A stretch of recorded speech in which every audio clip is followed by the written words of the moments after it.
The scorching Arizona sun beat down on Silver Creek as Sarah Mitchell watched her father sign away her life. "Please," she whispered, but Thomas Mitchell wouldn't meet her eyes. The piece of paper exchanged between her father and Jed Holcomb might as well have been her death warrant. $300 for his only daughter, less than the price of a good horse.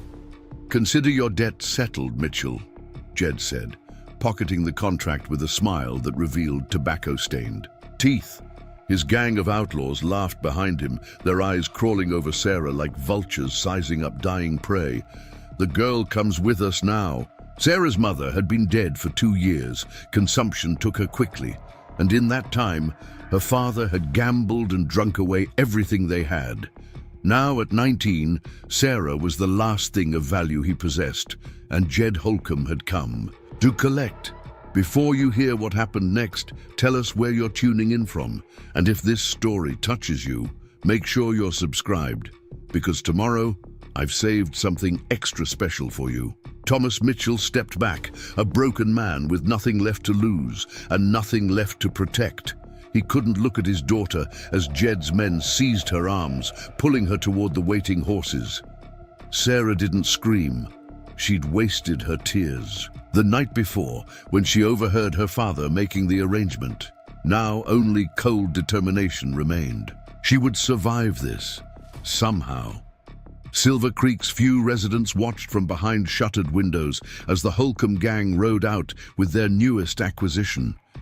Not one person stepped forward to help. The law had abandoned these territories long ago, leaving them to men like Jed Holcomb, who took whatever they wanted. "You'll learn to like it with us," Jed called over his shoulder as they rode, his voice carrying on the hot, dry wind. "Most of my girls do, eventually." Sarah's hands were bound to the saddle horn, her skin already chafing against the rough rope. She memorized every landmark as they rode: a lightning-struck juniper, a distinctive red boulder, the parched creek bed that gave Silver Creek its now ironic name.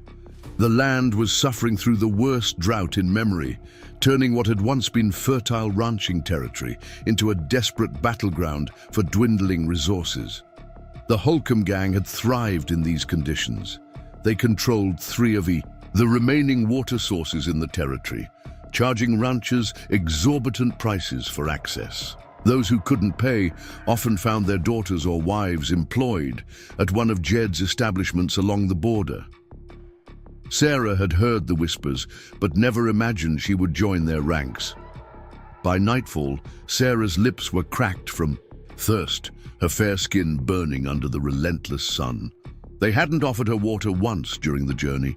As the gang made camp in a narrow canyon, Cyrus Walsh, Jed's right-hand man, finally approached with a canteen.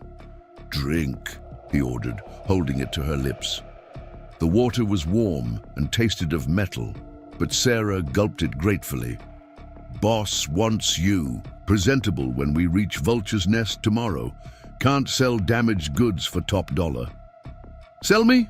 Sarah's voice cracked. "I thought..." Cyrus laughed, a sound like stones grinding together. "You thought Jed wanted you for himself? He's a businessman. The gentlemen at the border pay good money for American girls, especially ones with your..." His eyes traveled over her body. "Assets." Sarah felt ice replace the blood in her veins. Jed wasn't just taking her as another conquest. He was taking her to sell again, this time across the border where she would truly disappear. Whatever slim hope she'd held of eventual escape evaporated like water in the desert heat. That night, bound to a wagon wheel, Sarah listened to the outlaws' drunken laughter around the campfire. They hadn't bothered posting a guard. Who would be foolish enough to travel these drought-stricken lands alone? Besides, where would she run? The nearest settlement was a day's ride away, and without water, she wouldn't last half that time in the desert heat. As the outlaws fell into drunken slumber, Sarah worked frantically at her bindings. The rope had loosened slightly from her, constant twisting, and the metal wagon wheel had a rough edge where she could fray the fibers. Her wrists were bloody by the time the last strand gave way, but she was free. Moving silently between sleeping forms, Sarah reached one of the horses. The animal nickered softly as she approached, and she froze, heart hammering against her ribs. One of the outlaws turned in his sleep but didn't wake. With trembling hands, she gathered a small canteen, a knife, and a worn blanket. She couldn't risk taking a horse.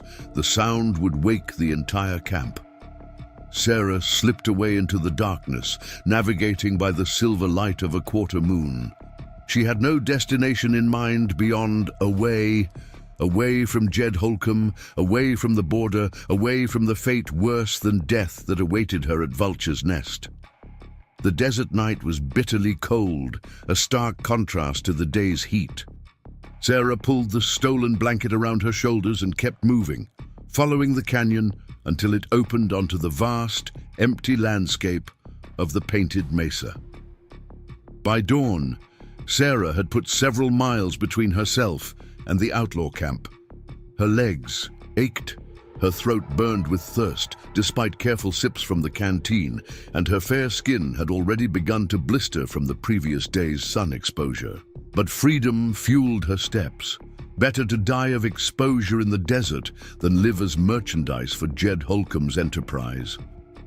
As the sun climbed higher, Sarah sought shelter beneath an overhanging rock formation.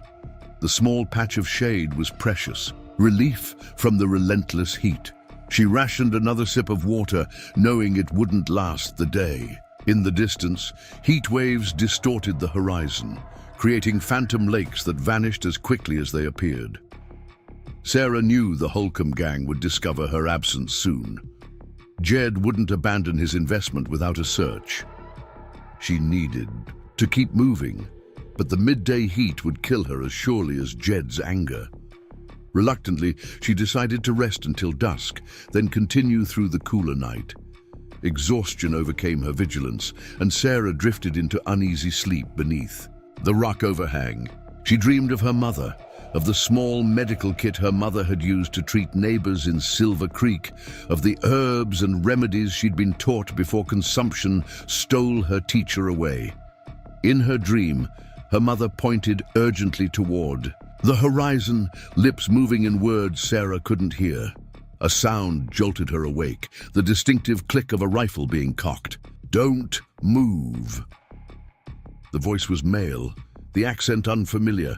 Sarah froze, her hand inches from the knife hidden beneath the blanket. Slowly, she turned her head to face her captor, expecting to see one of Jed's men. Instead, she found herself looking into the dark eyes of a Navajo man, his long hair tied back, his face streaked with dust and what appeared to be dried blood. He wasn't dressed like the Navajo she'd seen near trading posts. He wore a mixture of traditional clothing and cavalry trousers, with a battered U.S. Army canteen at his hip. The rifle in his hands was steady, despite the obvious pain in his expression. "Who are you?" he demanded, his English perfect but accented. "Why are you on Diné land?" Sarah swallowed, her mouth too dry to form words easily. "I'm running," she finally managed. "Men from Silver Creek, they'll kill me if they find me." The man's expression didn't change, but his eyes flicked to her bloody wrists, the bruises forming on her arms. "Holcomb's gang!" Sarah nodded, surprise momentarily overcoming her fear. "You know them. Every Diné knows Jed Holcomb." His voice hardened. "He poisoned our water hole last moon. 20 children sick. 3 died." Sarah closed her eyes. Briefly, "I'm sorry, I didn't know. Why would Holcomb hunt one white woman?" The rifle hadn't lowered, but something in his stance had softened slightly. "My father sold me to them. They were taking me to a place called Vulture's Nest." The Navajo man's expression darkened. He knew what happened at Vulture's Nest. After a long moment of consideration, he lowered the rifle slightly. "I am Ashki."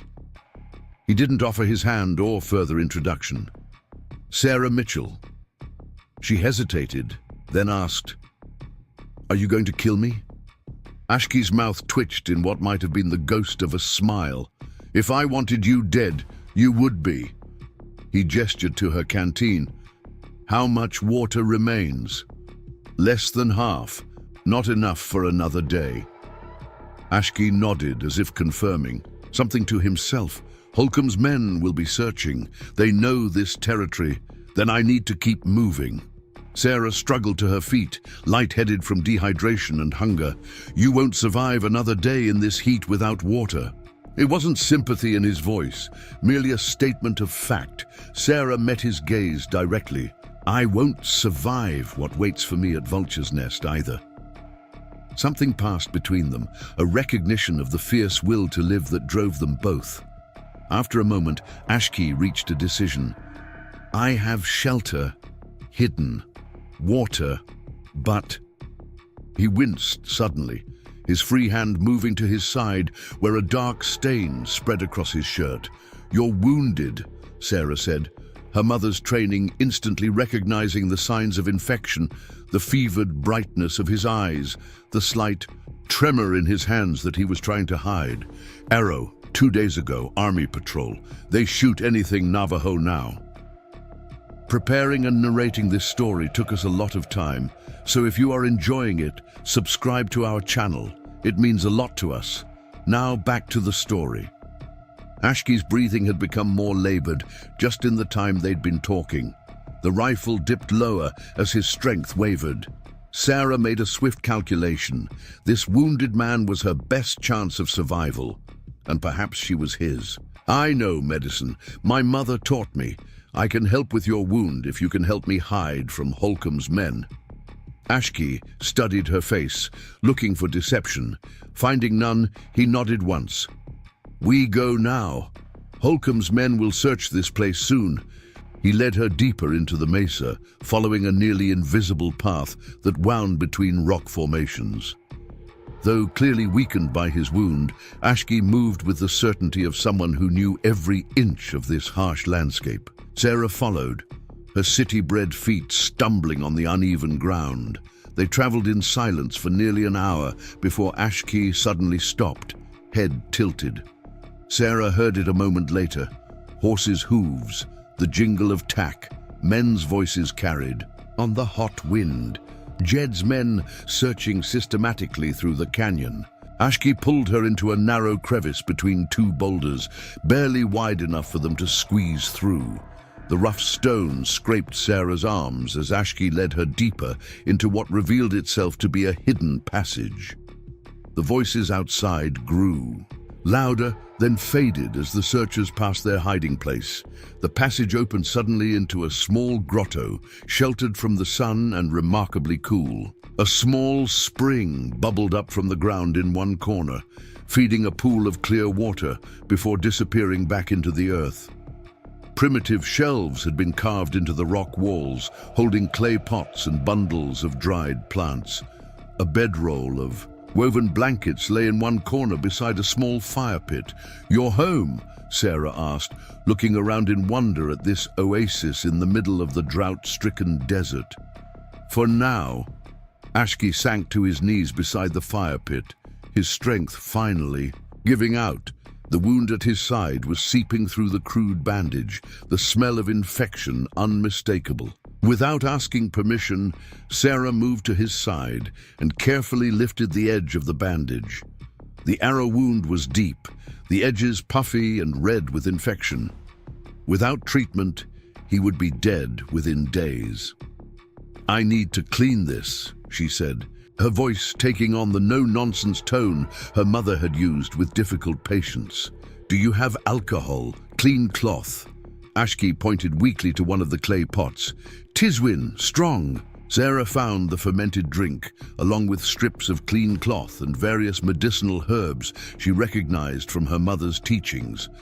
Working quickly, she cleaned the wound, her stomach turning at the smell, but her hands steady. Ashki made no sound beyond a sharp intake of breath when she probed the deepest part of the wound. "The arrow?" she asked, needing to know what she was dealing with. "I removed it, point broke. Peace may remain." Sarah nodded grimly. That explained the infection. She would need to reopen the wound to check for fragments, but Ashki was already too weak to endure that now. First, she needed to reduce the infection. Among the dried plants, she found what she was looking for: sage, yarrow, and a sticky resin she recognized as pine pitch. Working methodically, she created a poultice that would draw out infection, just as her mother had taught her. "This will hurt," she warned, as she applied the mixture to the open wound. Ashki's jaw tightened, but he gave no other indication of pain. "Why does a white woman know DNA medicine?" "My mother learned from a Navajo woman at Fort Defiance. She traded medical supplies for knowledge." Sarah secured the poultice with a clean bandage. "Rest now. The herbs will help draw out the poison." Ashki's eyes were already closing, exhaustion and fever overtaking him. Sarah settled back against the cool stone wall, the enormity of her situation finally hitting her.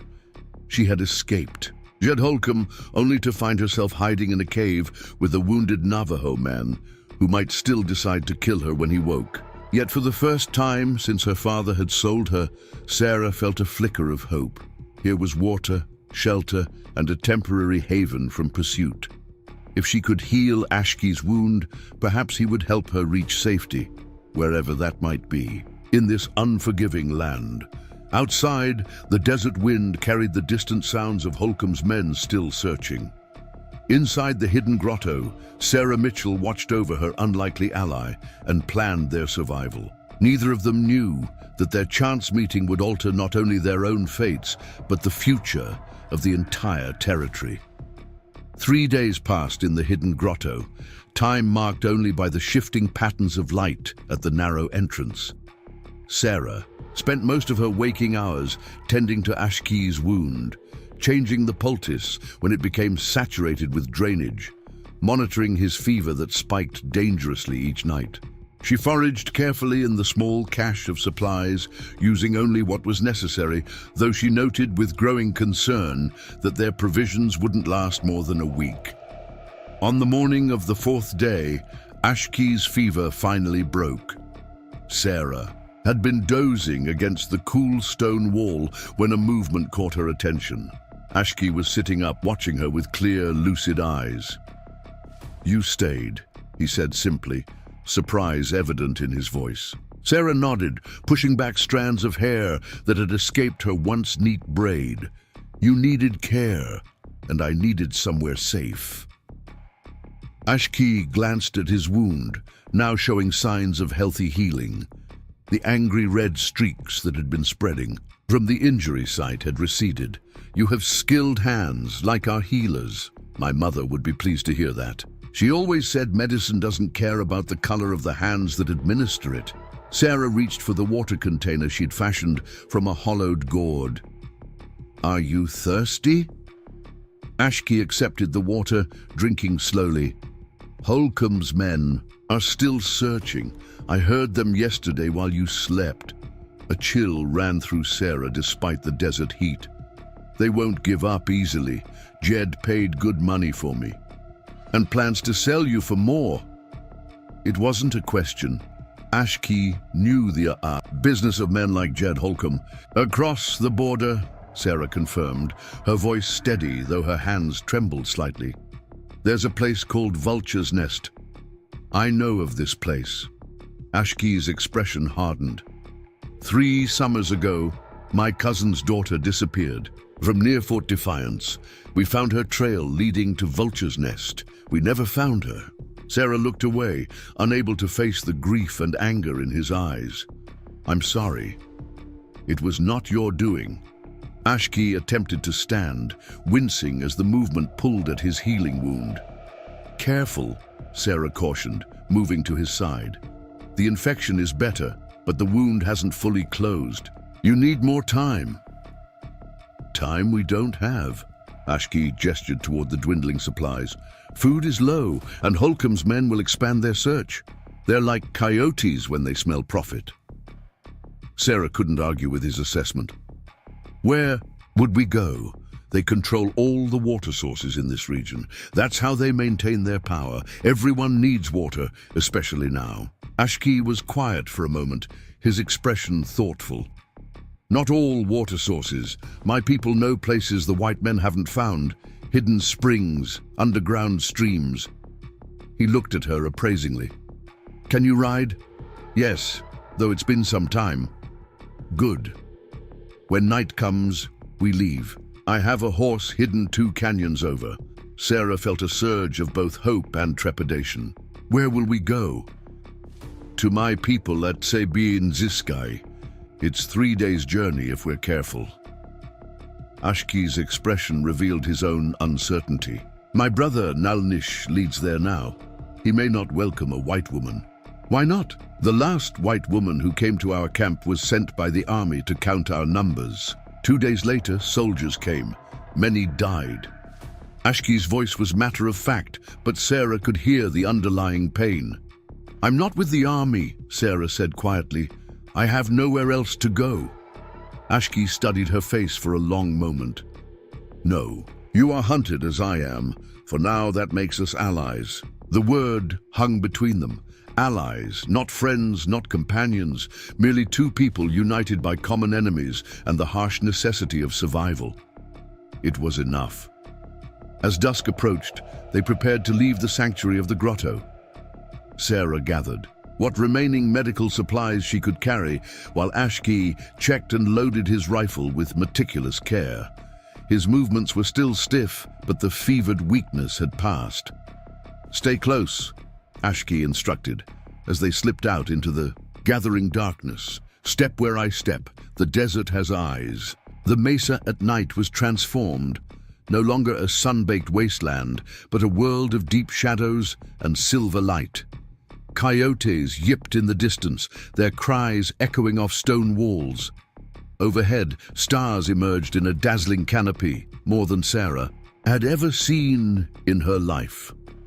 They moved in silence, Ashki leading them through a maze of narrow canyons and rocky passes that seemed indistinguishable to Sarah's untrained eye. Twice he motioned for her to stop and be still, melting into the shadows so completely that even knowing he was there, she could barely discern his outline. Each time, minutes later, she would hear the distant sounds of men and horses. Holcombs, searchers still combing the territory. After nearly 2 hours of careful progress, they reached a secluded box canyon where a sturdy pinto horse was concealed behind a natural barrier of brush and rock. The animal nickered softly at Ashki's approach, clearly recognizing its master. Shijeye, Ashki murmured to the horse, stroking its neck. My father, he translated for Sarah, named for his strength. The horse was saddled with a simple blanket and rope bridle. No metal parts to jingle and give away their position. Ashki secured their meager supplies, then turned to Sarah. You will ride. I will lead until we're clear of Holcomb's patrol routes. Sarah started to protest. He was still healing after all. But the set of Ashki's jaw told her this wasn't a point he would concede. With a nod, she accepted his help up onto the horse's back. Shijeye snorted softly but remained steady. They traveled through the night, Ashki setting a pace that was cautious but relentless. The mesa gradually gave way to high desert scrubland, juniper and pinon pines dotting the landscape. By dawn, they had covered nearly 15 miles, putting significant distance between themselves and the grotto where Holcomb's men had focused their search.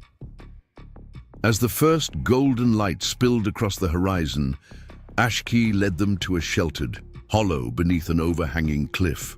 We rest here during day, he explained, too dangerous to move in open when sun is high. Sarah dismounted, her legs stiff and sore from the unaccustomed riding.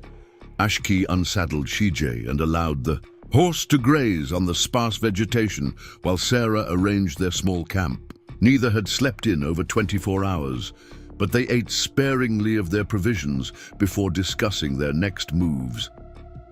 Tell me about your brother, Sarah said as they sat in the growing warmth of the morning. You said he leads your people. Now? Ashki's expression grew guarded.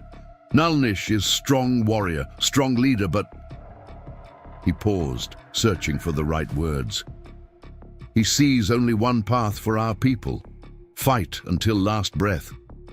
And you see differently? I was scout for army for 3 summers. I saw how many rifles they have, how many men. Ashki's gaze was distant. Fighting is brave. Surviving is wiser. Sarah considered this. Is that why you were wounded? Your brother's men attacked you? Ashki shook his head. No, army patrol. They recognized me as former scout, called me traitor for returning to my people, shot when I ran. The casual cruelty of it struck Sarah deeply. You served them, and that's how they repaid you. They fear what they do not understand. Fear makes men cruel. Ashki glanced at her. Your father, he sold you from fear also. Sarah hadn't considered it that way before. Fear of his debts, fear of Jed Holcomb. Yes, I suppose fear drove him to it. The realization didn't erase the pain of her father's betrayal, but it helped her see it more clearly. Fear makes us all do terrible things sometimes. Or brave things, Ashki countered. You ran from Holcomb. That took courage, born of fear.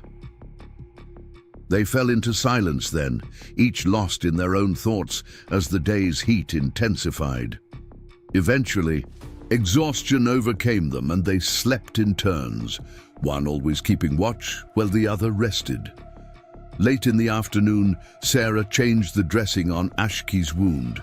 The healing had progressed remarkably, though the area remained tender and would require careful monitoring to prevent the infection from returning.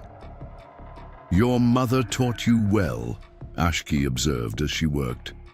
She learned from a Navajo healer. Sarah explained, a woman named Many Flowers who lived near Fort Defiance. My mother traded medical supplies from my grandfather's store for knowledge of plant medicine. Ashki's eyes widened slightly. Many Flowers was my grandmother. Sarah's hands stilled. Truly?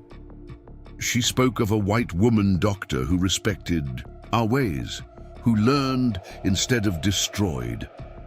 A faint smile touched Ashki's lips. The circle completes. Her knowledge returns to help her grandson. As darkness fell once more, they prepared to continue their journey. This time, Ashki insisted on riding behind Sarah, his rifle across his lap, ready for any threat they might encounter. The horse could carry them both for short distances, though they would walk when the terrain demanded it to spare Shige's strength. Their second night of travel took them deeper into Navajo territory, following ancient paths visible only to Ashki's trained eye. They passed dry arroyos that would become raging torrents during the brief but violent summer monsoons. Clusters of ancient petroglyphs carved into red sandstone and the occasional abandoned hogan, its door facing east according to tradition. Shortly before midnight, they paused to rest near a hidden spring Ashki knew of, a precious source of water in the drought-stricken land. As they refilled their containers, a sound froze them both in place. Horses approaching, multiple riders moving quickly. Down, Ashki whispered, pulling Sarah into the shadow of a large boulder near the spring. They huddled there, barely breathing, as the riders came into view in the moonlight. Sarah felt her blood turn to ice. Jed Holcomb himself led the small party of 4 men, his distinctive hat silhouetted against the night sky. They had obviously discovered the spring independently and stopped to water their horses. We've been searching for a week, boss, one of the men was saying as they dismounted. Girl's probably dead in the desert by now. She ain't dead, Jed replied with certainty. That Mitchell girl's too clever by half. Her mama was the same way. Always thought she was better than everybody else with her fancy medicines and books. Sarah stiffened at the mention of her mother. Ashki's hand tightened on her arm in warning. Even if she's alive, she could be anywhere by now, another man argued. Is she really worth all this trouble? Jed spat tobacco juice onto the ground. Carrasco's already paid half the money for her, promised him a genuine American doctor's daughter with proper manners and education. Do you want to be the one to tell Carrasco we lost his merchandise? The men fell silent. Apparently, none of them wanted to disappoint this Carrasco person. We keep searching, Jed decided, mounting up again after their horses had drunk. Check with the Navajo camp near the trading post. Offer a reward. Even Indians can be bought if the price is right. Sarah and Ashkai remained frozen in their hiding place long after the sounds of the riders had faded. Finally, Ashkai spoke, his voice tight with anger. They go to Fort Defiance first, then to my people's camp. We must move faster now. He's never going to stop looking for me, Sarah whispered, the reality of her situation crashing down upon her. As long as this Carrasco person wants me, Jed will keep hunting. Then we must make sure he cannot find you.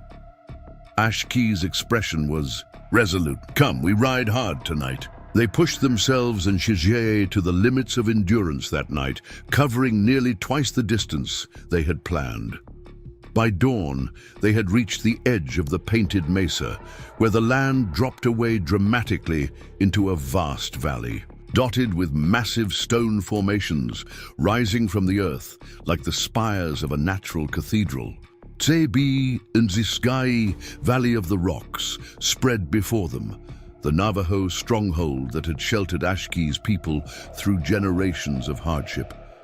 From their vantage point, Sarah could see thin wisps of smoke rising from scattered locations throughout the valley, marking the presence of family camps hidden among the towering formations. You're home, she said softly. Yes. Ashkai's voice held equal measures of pride and concern. My brother will have lookouts posted. They've already seen us. As if confirming his words, a flash of reflected light blinked from a distant ridge. A signal mirror, Sarah realized. Ashkai raised his arm in response, making a series of gestures that Sarah couldn't interpret. What did you tell them? That I return with one other, not an enemy. Ashkai's expression was guarded. The rest I must explain in person. They made their way carefully down the steep path into the valley, Shijie picking his way with the sure-footedness of an animal accustomed to difficult terrain. Sarah found herself holding her breath as they descended, not just from the physical precariousness of their position, but from the weight of uncertainty that lay ahead. Would Ashkai's people accept her presence, or would they see only another white woman who might bring destruction in her wake? Would Nalnish welcome his brother's return, or had the rift between them grown too wide to bridge? And even here, in this seemingly impregnable natural fortress, would she truly be beyond Jed Holcomb's reach? As they reached the valley floor, riders appeared from behind the massive stone formations, 5 Navajo warriors on horseback, faces impassive, rifles ready. At their center rode a man whose resemblance to Ashkai was unmistakable, though his bearing was more rigid, his expression harder. Nalnish. Ashkai straightened his posture despite his still healing wound, meeting his brother's gaze without flinching. The silence stretched between them, decades of shared history and recent division hanging in the air like the desert heat. Finally, Nalnish spoke, his words in Navajo flowing too quickly for Sarah to catch, even if she had understood the language. Ashkai responded calmly, occasionally gesturing towards Sarah. She remained still, acutely aware of being the focus of multiple suspicious gazes. The conversation grew more heated. Nalnish's voice rose, his hand slashing through the air in obvious negation of whatever Ashkai had proposed. The other warriors shifted on their horses, hands tightening on their weapons. Ashkai suddenly switched to English, his voice carrying clearly to Sarah's ears. She saved my life, brother. When I lay dying from an army bullet, she used our grandmother's medicine to heal me. She is hunted by the same men who poison our waters and steal our children. Nalnish's eyes darted to Sarah, assessing her with cold calculation. One white woman's debt does not erase the crimes of her people. No, Ashki agreed, but this one white woman deserves the same chance to live that you would give any person seeking refuge. Sarah gathered her courage and spoke directly. To Nalnish, I know you have no reason to trust me. My people have given you only reasons for hatred.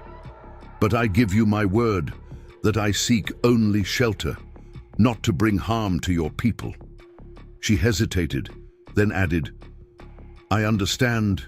If you cannot, take that risk. If you wish me to leave, I will go. Nalnish's eyebrows rose slightly at her directness. He studied her for another long moment before responding. Pretty words, but words are wind. He turned back to Ashki. 3 days. She may stay 3 days while your wound heals further. Then you will take her elsewhere. It wasn't acceptance, but it wasn't immediate rejection either. Sarah felt a small measure of relief as Nalnish wheeled his horse around and led most of his warriors back, toward the heart of the valley. One remained behind, obviously assigned to watch them. It went better than I expected, Ashki said quietly, as they resumed their journey, the guard trailing at a short distance. Sarah glanced at him. He didn't seem very welcoming. He didn't shoot you. Ashki's mouth quirked in what might have been a suppressed smile. For Nalnish, that is practically a warm embrace. Despite everything, the exhaustion, the uncertainty, the knowledge that Jed Holcomb was drawing closer to finding her, Sarah found herself laughing for the first time since her ordeal began. It was a small sound, rusty from disuse, but genuine. Ashki looked at her in surprise, then his own expression lightened. Come, let me show you Tsebin Ziskai, my home. The Navajo settlement was unlike anything Sarah had imagined. Rather than a central village, family groups were scattered throughout the valley, each maintaining a respectful distance from others while remaining close enough for mutual protection. Traditional hogans stood alongside brush shelters and canvas. Tents, some families maintaining older ways, while others incorporated elements adapted from white settlers. Ashki led her to a modest hogan near a small seep spring, introducing her to his aunt Nijoni, an elderly woman whose deeply lined face remained remarkably expressive despite her advanced years. To Sarah's surprise, Nijoni welcomed her without reservation, ushering her inside and immediately offering food and clean water. My aunt was Many Flower's sister, Ashki explained as Nijoni bustled about, preparing a simple meal of blue corn cakes and dried meat. She remembers your mother. Sarah's eyes widened. Truly. Nijoni spoke rapidly in Navajo, gesturing with her hands. Ashki translated. She says your mother had healing hands and a good heart, that she learned our ways with respect, not as curiosities to be collected and discarded. Tears pricked at Sarah's eyes. After everything that had happened, this unexpected connection to her mother felt like a gift beyond measure. Please tell her thank you. My mother spoke often of the wisdom she learned from Many Flowers. Those teachings saved your life, she added, nodding toward Ashki's wound. Nijoni nodded when this was translated, satisfaction evident in her expression. She spoke again, this time more seriously. My aunt says you are in great danger, Ashki translated, not just from the man who pursues you, but from what you represent. White women do not come to Dine lands alone unless they are missionaries, teachers, or government agents. All bring changes that cut like knives. Sarah considered this carefully before responding. Please tell her I understand her concern. I didn't choose to come here. Circumstance forced me. But now that I am here, I respect your ways and your right to protect yourselves from further harm. I ask only for temporary shelter while I determine where I might go next. After Ashki translated her words, Nijoni studied Sarah intently. Before nodding once more and returning to her cooking, the conversation shifted to practical matters, where Sarah would sleep, how long they might remain, what news had reached the valley about army patrols and Holcomb's gang. As night fell across the valley, Sarah sat outside Nijoni's hogan, watching as fires bloomed throughout the settlement like earthbound stars.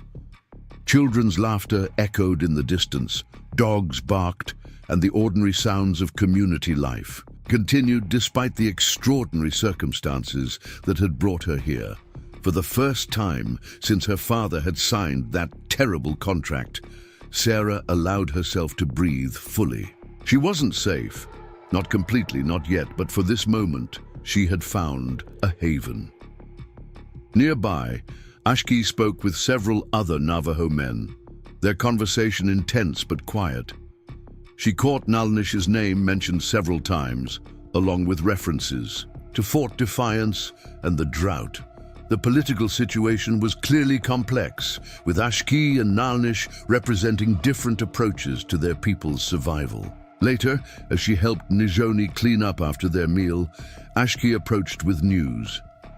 Scouts report Holcomb's men at Fort Defiance. They offer $20 for information about a white woman traveling alone. Sarah's momentary sense of peace evaporated. He's getting closer, yes, but he does not yet know you are with Dine. Ashki's expression was troubled. Some at the trading post may talk, though. Money speaks loudly in hungry times. What do we do? For tonight, we rest. Tomorrow, we must make more permanent plans. Ashki glanced toward the center of the valley, where Nalnish's larger hogan stood. My brother has called a council meeting at dawn. I will speak for you there. Will they listen? Some will, others. He shrugged slightly. The wounds between our peoples run deep, Sarah Mitchell. Trust is a luxury few can afford in these times. As Sarah settled onto the sleeping mat Nijoni had prepared for her, she found herself contemplating the strange turns of fate that had brought her here. A week ago, she had been the daughter of a failed rancher in a dying town. Now she was a fugitive, dependent on the goodwill of people who had every reason to turn her away. Outside, coyotes called to one another across the valley, lonely, wavering cries that spoke of wildness and survival against all odds. Sarah listened until sleep finally claimed her, wondering what tomorrow's council would bring and whether this brief sanctuary would last.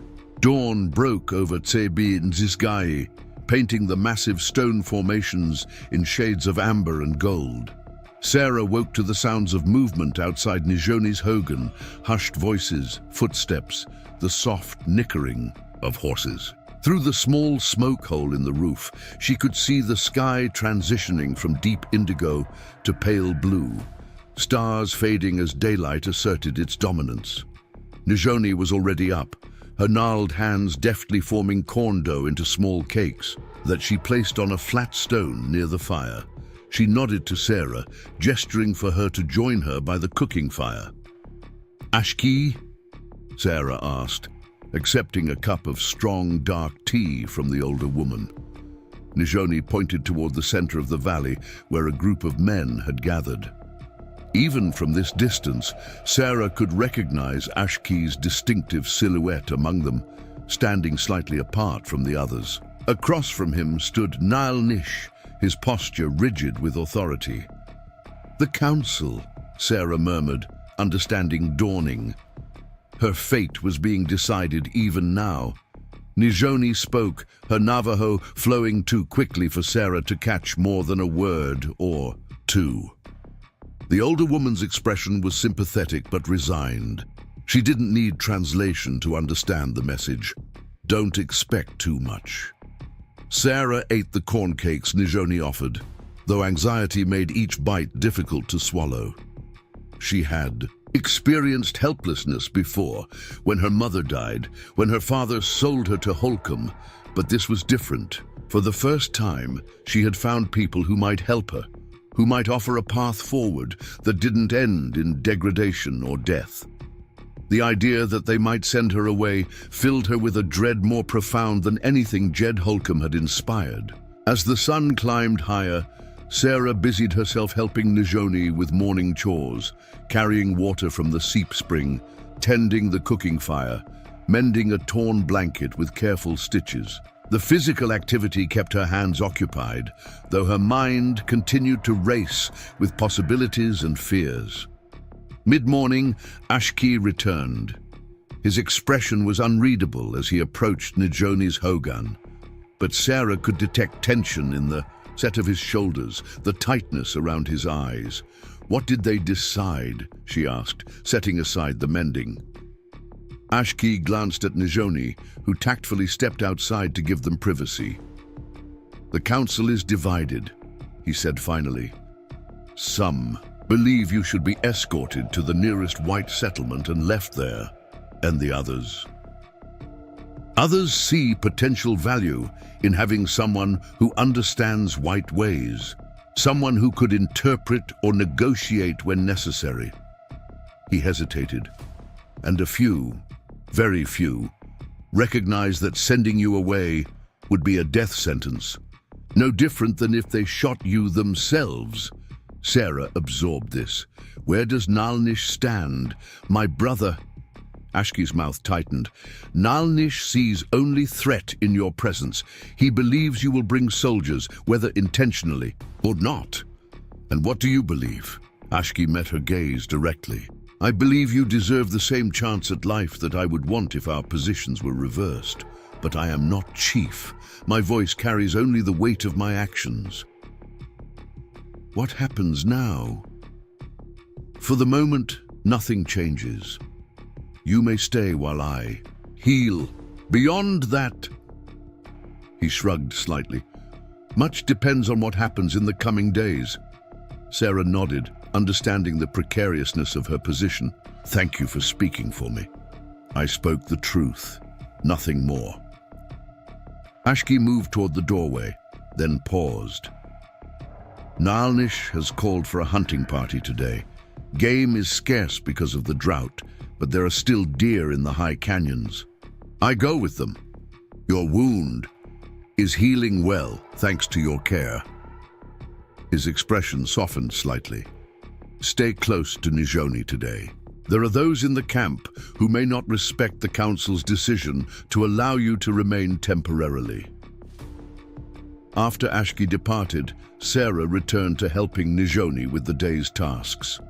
The older woman proved to be an excellent teacher despite the language barrier, demonstrating rather than explaining, nodding approval when Sarah mastered a technique, gently correcting when she didn't. By midday, several women from nearby family groups had stopped by, ostensibly to speak with Nijoni, but clearly curious about the white woman in their midst. Some were openly hostile, their suspicious glances and rapid Navajo conveying their displeasure clearly enough.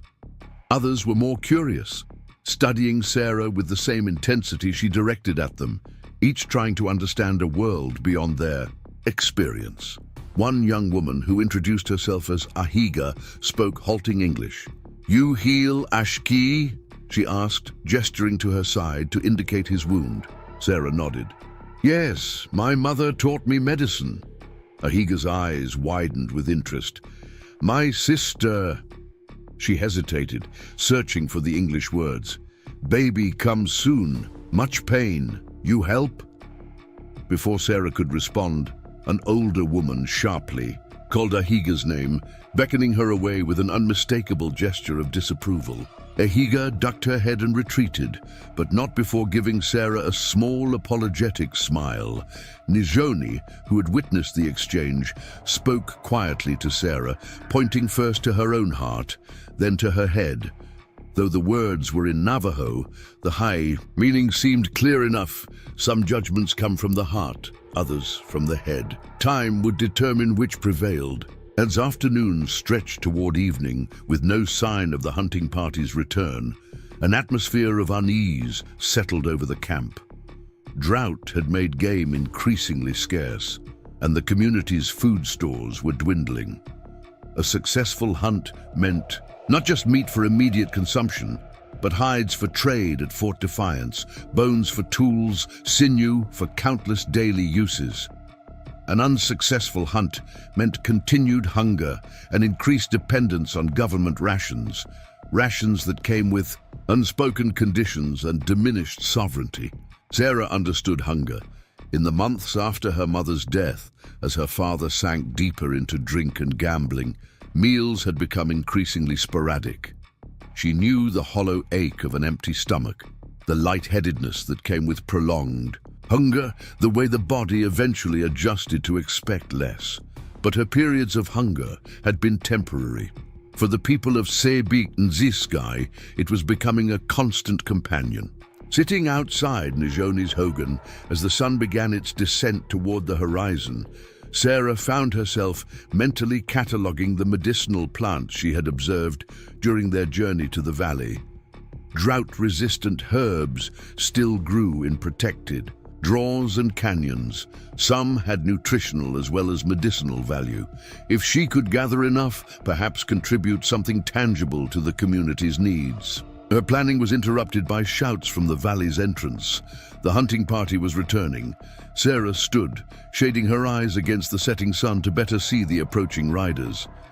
There were fewer horses than had departed that morning, and even from a distance, she could tell they rode slowly, without the energy of a successful hunt. Nijoni emerged from the hogan, her expression concerned, as she too watched the hunters return. She spoke rapidly, and though Sarah couldn't understand the words, she caught Ashki's name among them. The hunting party entered the central area of the settlement, and a knot of dread formed in Sarah's stomach. Several men were wounded, makeshift bandages wrapped around arms and torsos. Ashki was among them, supporting a younger man who appeared unable to sit upright on his own. Blood had soaked through the younger man's shirt, spreading in an ominous dark stain. Without thinking, Sarah ran toward them, all considerations of her tenuous position forgotten in the face of urgent medical need. "What happened?"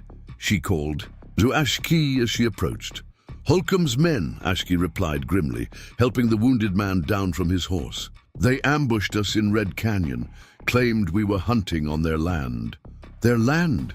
Sarah echoed in disbelief. "Red Canyon has been Navajo hunting ground for generations." "Holcomb says he bought water rights to the canyon spring, says that makes the whole canyon his property now."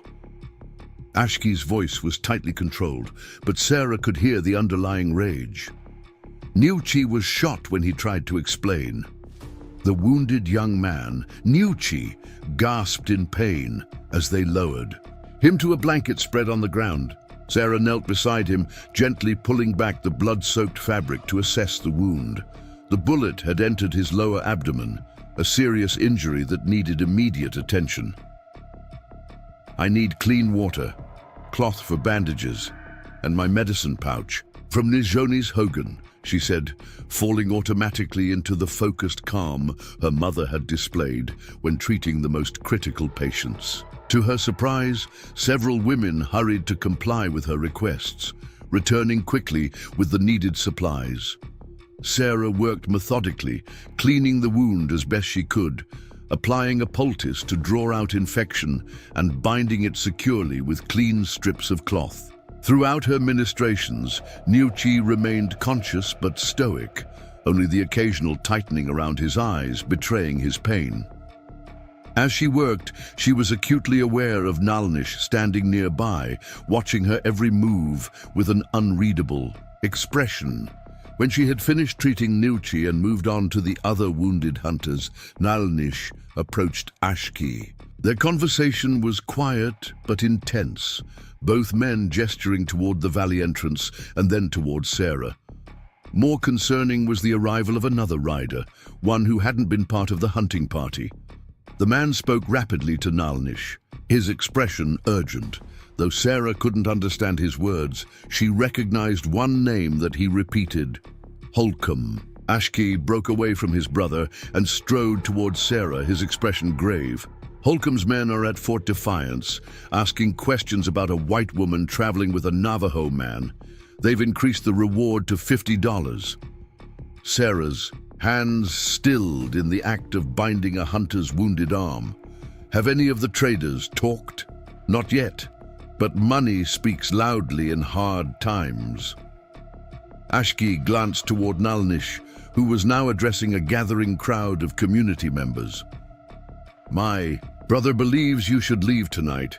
He says you bring Holcomb's attention to our people." "He's not wrong," Sarah admitted quietly. The reality was stark. Her presence endangered everyone in the settlement. "Where would I go?" Before Ashki could answer, Nalnish approached, his expression thunderous. "You bring death to our door. White woman," he said in accented but clear English. "First the army, now Holcomb. Always white faces hunting us." Sarah met his gaze steadily. "I understand your anger, but I didn't choose this. I'm hunted too. The wolf does not care if one sheep is also hunted by a coyote. When the wolves come, all sheep die." Nalnish's metaphor was blunt but accurate. "You will leave tonight." Ashki stepped forward. "Brother, the woman has healing skills. You saw how she treated Nucci and the others. She can be valuable to our people. Her skills do not outweigh the danger she brings." Nalnish's voice rose, drawing attention from throughout the camp. "Holcomb offers money for her. How long before someone at Fort Defiance decides $50 is worth more than loyalty to the Diné?" The confrontation might have escalated further if not for the arrival of Nijoni, who pushed her way through the gathering crowd with surprising strength for one so elderly. She spoke rapidly in Navajo, gesturing first to Sarah, then to the wounded hunters, and finally sweeping her arm to encompass the entire settlement.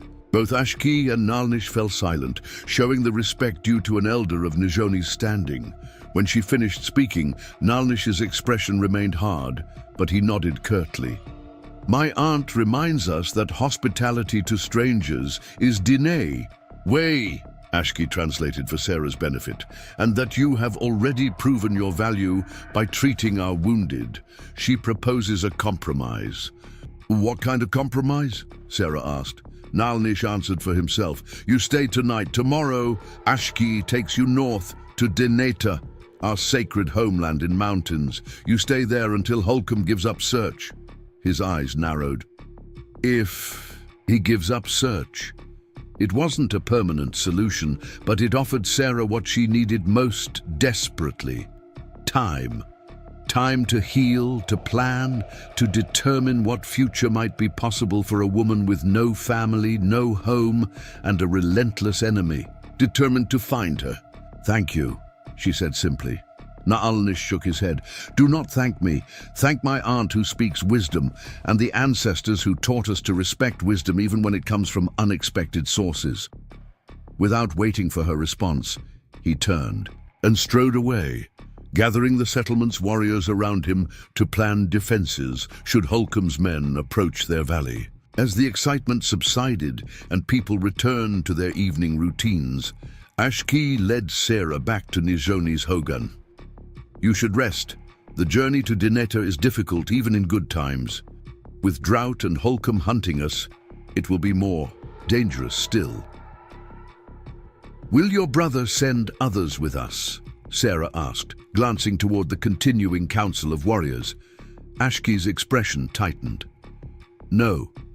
Nalnish believes two travel more safely than many, and he cannot spare warriors. With Holcomb threatening our hunting grounds." The unspoken truth hung between them. Nalnish was willing to compromise only so far. Sending Sarah away with Ashki solved two problems at once. Removing the threat she represented while also sidelining a brother whose views on dealing with white authorities differed fundamentally from his own. Inside the hogan, Nijoni had prepared a simple meal of corn cakes and dried berries. She gestured for Sarah to sit, her weathered face creased with concern. Despite the language barrier, her message was clear enough. Eat, build strength, prepare for what lies ahead. As they ate, Ashki explained more about their destination. Dineta lies between four sacred mountains. It is place where Diné emerged. Into this world, where first man and first woman walked, many caves, hidden valleys, places white men never find. It sounds beautiful, Sarah said softly. It is beautiful and harsh. Few live there now, too remote, too difficult to farm. But those who remain are strong in old ways. They will shelter us if we reach them. The qualifier hung in the air. Between them. If we reach them. So much could go wrong on a journey through drought-stricken land, with Holcomb's men searching for them and army patrols regarding any Navajo as a potential threat. I'm sorry to bring this trouble to your people, Sarah said finally. If there was anywhere else I could go. Ashki shook his head. Jed Holcomb is problem for Diné, whether you're here or not. He poisons water, steals land, takes our children. You did not create this evil. You are caught in it, as we are. His words offered a strange comfort. They were both victims of forces larger than themselves, both struggling to find a path to survival in a world that seemed determined to destroy them. There was solidarity in their shared struggle, even if their individual experiences differed vastly. After the meal, Sarah returned to treating the wounded hunters, changing dressings and preparing fresh poultices for the night. Word of her medical skills had spread throughout the settlement, and several other families brought sick or injured members to her. A child with a persistent cough, an elderly man with painful joints, a young woman whose pregnancy was causing concerning swelling. In her legs and hands, Sarah treated each one with the same care she had shown the hunters, drawing on her mother's teachings and the traditional knowledge she had absorbed during their years at Fort Defiance. With each patient, she felt the weight of suspicious gazes lighten slightly. She might be an outsider, a potential threat, but she was also a healer. And in a community chronically underserved by government doctors, that skill transcended boundaries of race and suspicion. As night descended fully upon the valley, Sarah returned to Nijoni's hogan to find the older woman and Ashki deep in conversation. They fell silent as she entered, exchanging glances that suggested they had been discussing matters they preferred she not hear. Is something wrong? Sarah asked, settling onto her sleeping mat. My aunt has had a dream, Ashki said carefully. A dream about our journey. Sarah looked between them. A bad dream. Dreams are not good or bad, Ashki explained. They are messages from the spiritual world, signs to be interpreted, warnings to be heeded. What did she dream? Ashki hesitated, then spoke. She saw us reaching Dineta, but not alone. Others followed, some seeking to help, others to harm. She saw blood on stone and fire in the dry land. He paused. And she saw you standing between worlds, 1 foot in Diné Way, 1 foot in White Way, a bridge where others saw only walls. The poetic imagery sent a shiver through Sarah. She wasn't superstitious by nature. Her mother had been too practical for that.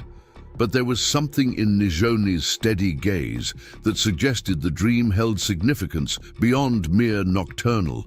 Imagination. What does it mean? She asked.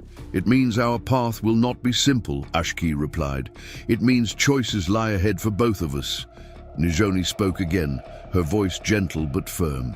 She placed one hand over her heart, then reached out to touch Sarah's head lightly, almost like a blessing. She says you must listen here, Ashki translated, touching his own heart. Not just here, he added, pointing to his head.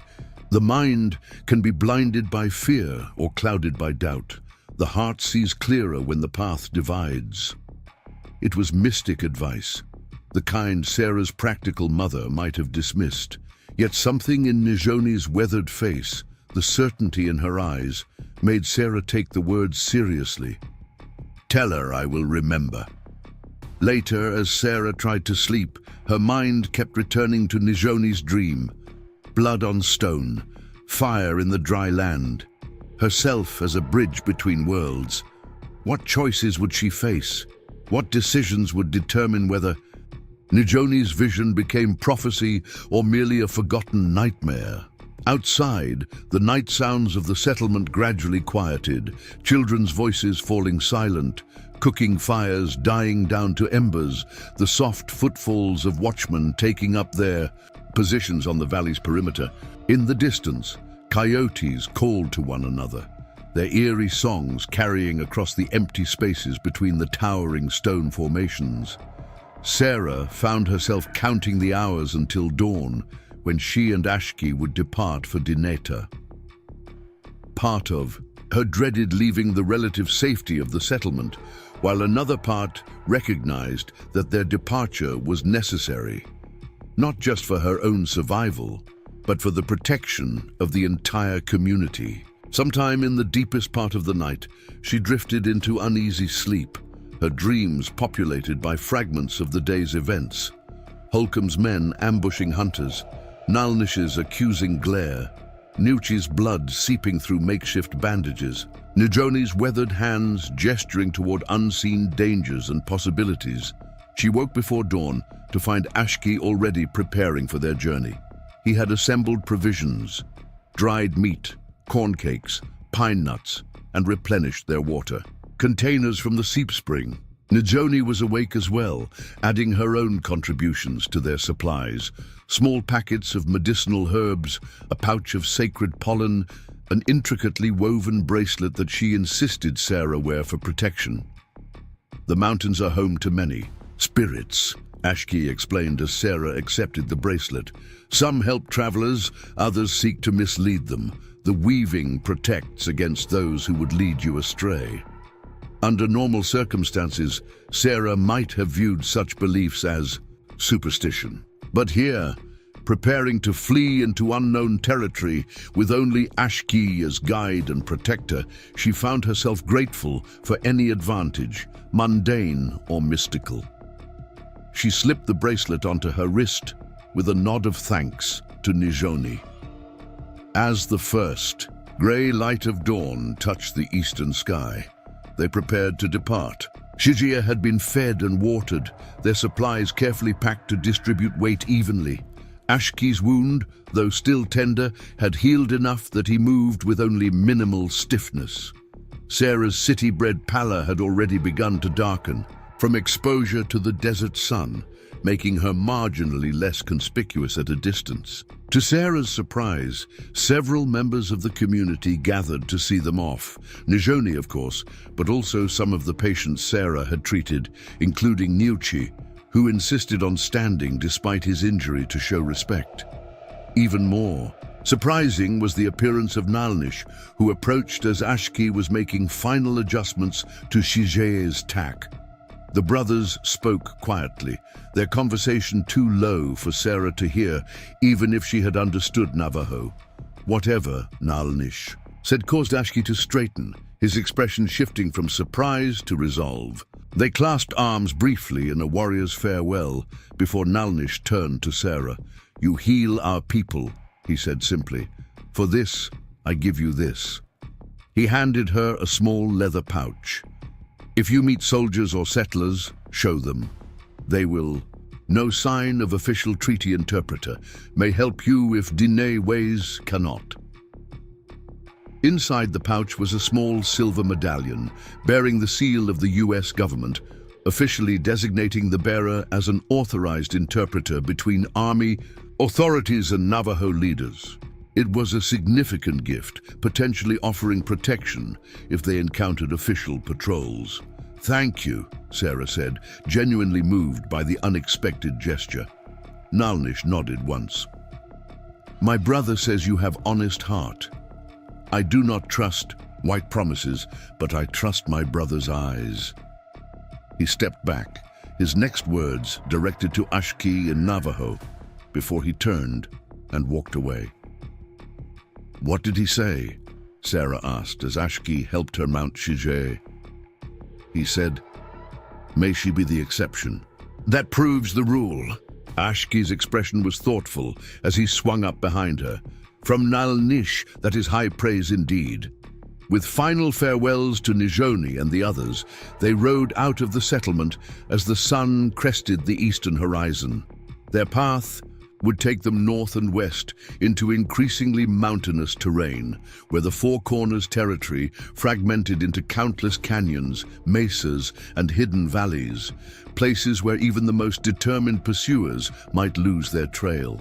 As the towering formations of Sebi-Nziskai receded behind them, Sarah found herself facing forward toward Dineta and whatever future awaited them in that sacred landscape.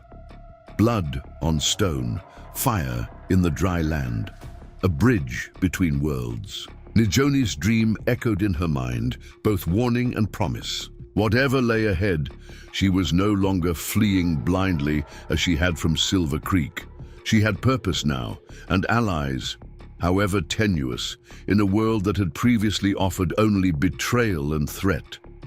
It wasn't freedom, not yet, but it was a beginning. The journey north toward Dineta proved more arduous than Sarah had anticipated.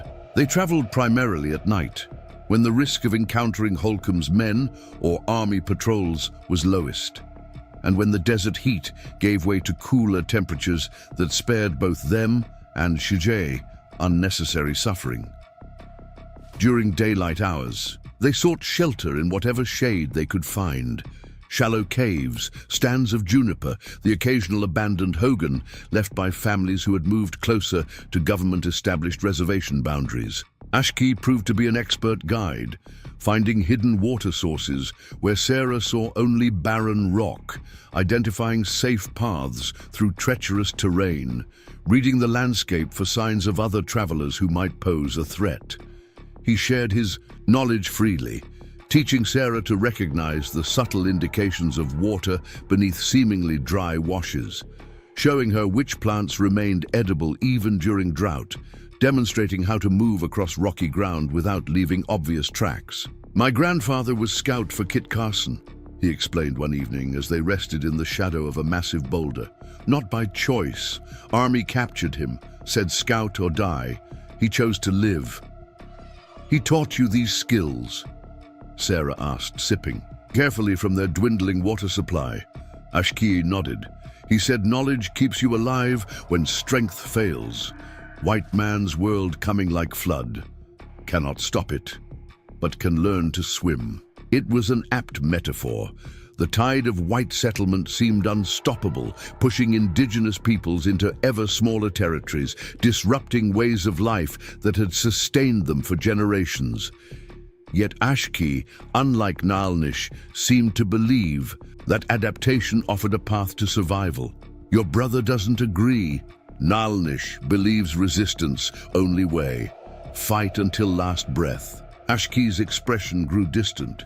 "He is brave warrior, but bravery alone will not save our people." By the third night of travel, they had entered more rugged country, a landscape of steep canyons and high mesas, where the earth itself seemed to have been torn apart by some ancient cataclysm. Progress slowed as they navigated narrow trails that twisted between towering walls of striated sandstone. The air grew noticeably cooler as they gained elevation, and Sarah found herself grateful for the blanket Nijoni had insisted she take. "How much farther to Dineta?" she asked as they made camp in a small box canyon shortly before dawn. "2 nights if we travel well," Ashki replied, unsaddling Shijay and rubbing the horse down with a handful of dry grass. "First, we must cross Cheki Dezar, Flat Rock Pass. Many army patrols there, very dangerous." Sarah nodded, her expression somber. They had been fortunate so far, encountering neither Holcomb searchers nor military units. But luck seldom held forever, especially in this harsh land where survival depended on access to scarce resources that everyone, settler, soldier, and indigenous alike, sought to control. As she arranged their small camp, Sarah found herself reflecting on how quickly her perspective had shifted. Just weeks ago, she had viewed the world through the narrow lens of Silver Creek and its surroundings. The Navajo had been distant figures, occasionally glimpsed at the trading post, regarded with a mixture of curiosity and wary respect by the white settlers. Now she was dependent on Navajo knowledge for her very survival, learning their ways, sharing their struggles against forces that threatened to eliminate their entire way of life. "You are thinking hard," Ashki observed, settling beside her, with their meager dinner of dried meat and pine nuts. "I'm thinking about how much I didn't know," Sarah admitted. "About this land, about your people, about how the world looks when you're the one being hunted rather than the one claiming territory." Ashki considered this. Understanding comes from walking in others' footsteps. Few white people walk our path. "My mother tried," Sarah said, softly. "That's why she sought out many flowers, why she learned your healing ways. She believed there was wisdom in all traditions. She was an unusual woman. Yes, after she died, my father." Sarah faltered, the pain of betrayal still raw. "He changed. Or perhaps the man he became was always there, just hidden while she lived." Ashki was quiet for a moment. "My father also changed when my mother passed to the spirit world. Grief twists some men into shadows of themselves." It was a generous interpretation of Thomas Mitchell's actions, more generous than Sarah herself could manage. But there was wisdom in Ashki's perspective, a recognition of the complex forces that shaped human behavior. Perhaps in time, she too might find a way to understand her father's desperate choice, even if she could never forgive it. They ate in companionable silence as the first light of dawn touched the canyon walls, transforming them from shadowed gray to vibrant orange and red.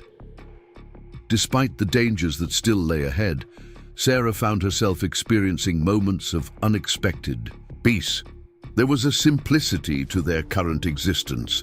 The immediate concerns of food, water, shelter, and safety, leaving little room for the social complexities that had governed her previous life. As they prepared to rest through the heat of the day, Ashki suddenly stiffened, his head turning toward the canyon entrance. "Riders," he said quietly, his hand moving to the rifle that never left his side. Sarah felt her heart rate accelerate. "Holcomb's men? Cannot tell yet. Stay here." Ashki moved silently toward a jumble of boulders that offered both concealment and a view of the approach to their small canyon. Sarah remained motionless, barely breathing as she strained to hear what had alerted Ashki. After a moment she caught it. The distant rhythm of hoofbeats, multiple horses moving at a steady pace rather than the cautious approach of trackers or the purposeful advance of a military patrol. Ashki returned moments later, his expression guarded.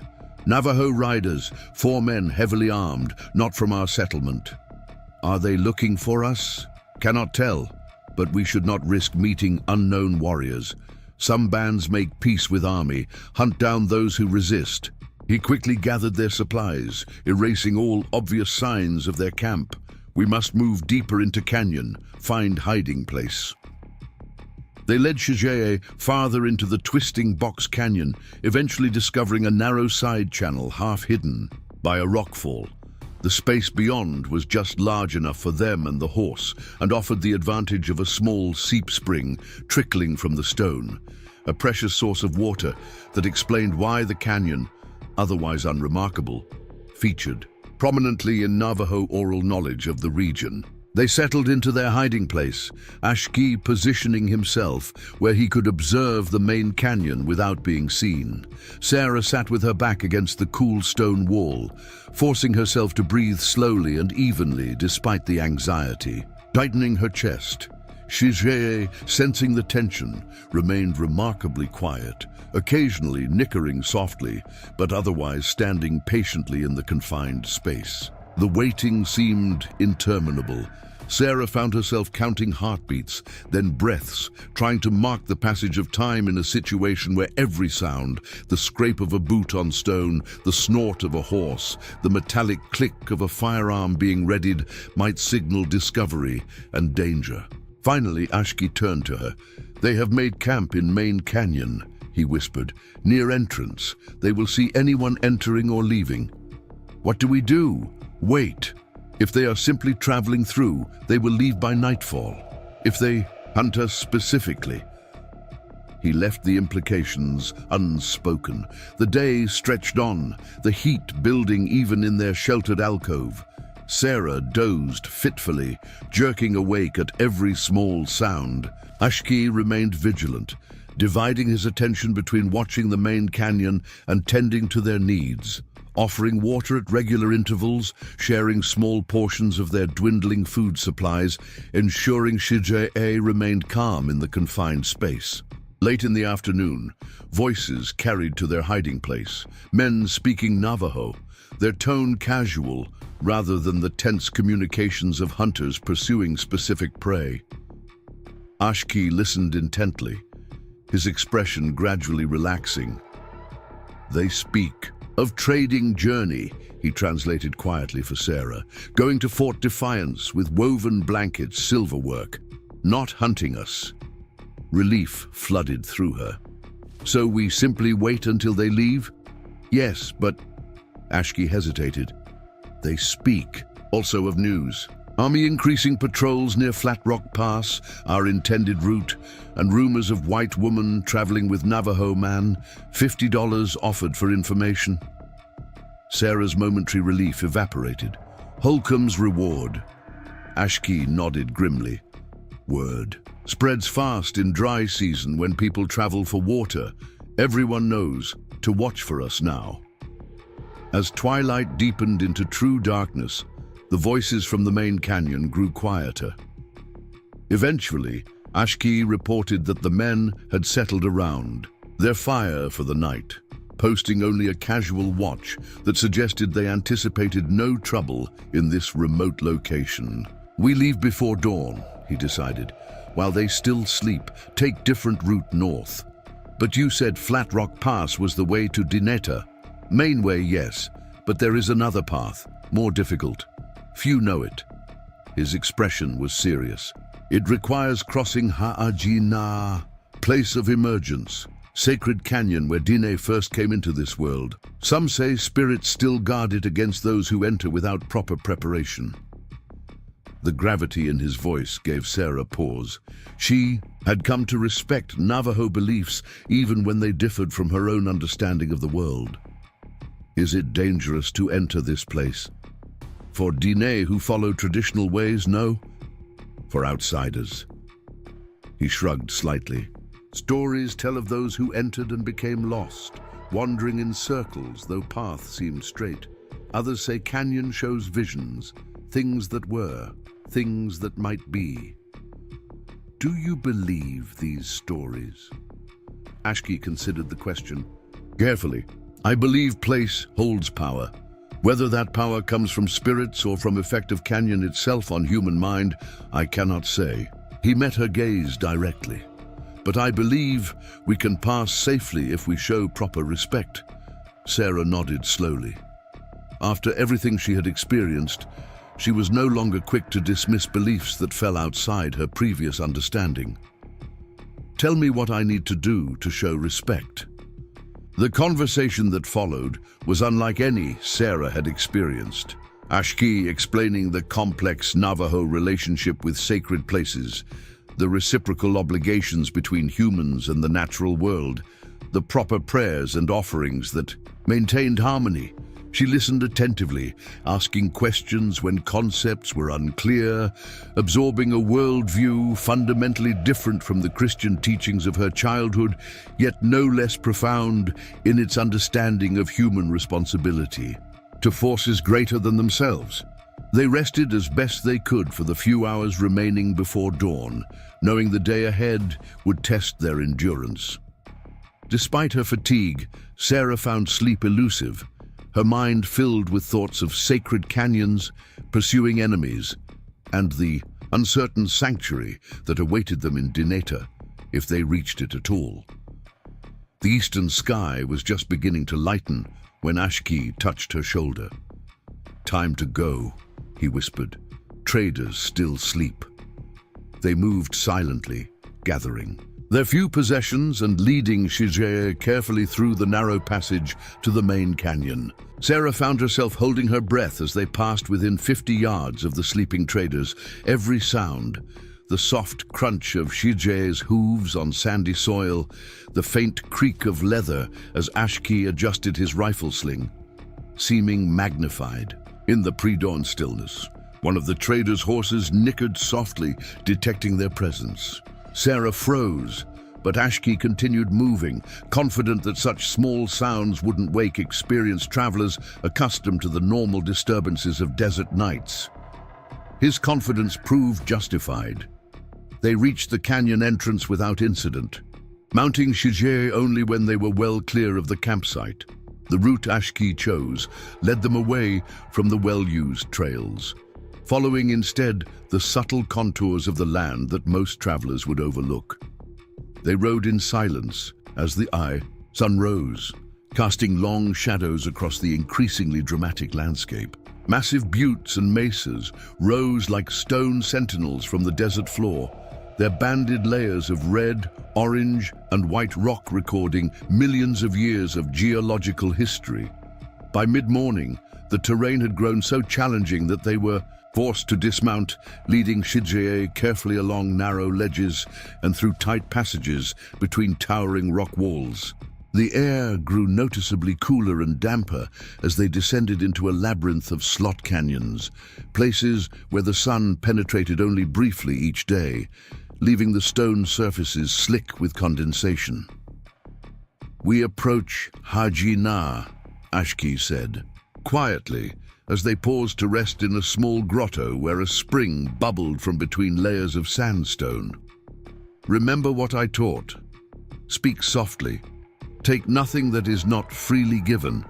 Give thanks for safe passage." Sarah nodded, feeling an unexpected sense of anticipation mixed with her natural caution. Whatever lay ahead, it clearly held deep significance for Ashki and his people. The entrance to Haji Na was unremarkable at first glance, simply another narrow gap between towering walls of striated sandstone. But as they approached, Sarah began to notice details that set it apart. Pictographs etched into the rock near the entrance, depicting human figures emerging from beneath the earth. Small offerings of turquoise, shell, and carefully wrapped bundles of herbs placed in natural niches. The way the wind seemed to funnel through the opening, creating a sound almost like distant voices. Ashki paused at the entrance, removing a small pouch of yellow pollen from his possessions. He said a brief prayer in Navajo, then scattered a pinch of the pollen at the threshold before offering the pouch to Sarah. "Take small amount, touch to tongue, then heart, then scatter before you," he instructed. "It connects you to path, keeps you from becoming lost." Sarah followed his instructions, finding the pollen had a slightly sweet taste that lingered pleasantly. The ritual complete, Ashki led the way into the canyon, Shijie following with uncharacteristic docility, as if the horse too sensed the significance of this place. Inside, Hasjindi revealed itself to be unlike any canyon Sarah had yet encountered. The walls rose in smooth, flowing curves rather than angular facets, creating the impression of movement frozen in stone. Small pools of crystalline water dotted the canyon floor, fed by springs that emerged from the rock walls only to disappear again a short distance away. The light filtered down in shifting patterns as clouds passed overhead, creating an ever-changing interplay of illumination and shadow. Most striking were the acoustics. Whispers echoed with uncanny clarity, while louder sounds seemed muffled and distant. Sarah found herself speaking in hushed tones, not from any instruction to do so, but because it felt appropriate to the atmosphere of the place. "It's beautiful," she said softly, the words returning to her from multiple directions, as if the canyon itself acknowledged her presence. Ashki nodded. "Diné stories say first man and first woman emerged here from lower worlds, that all living things came forth in proper order, plants, animals, humans last." He gestured to a series of pictographs that lined the canyon at eye level. "Our history, written in stone."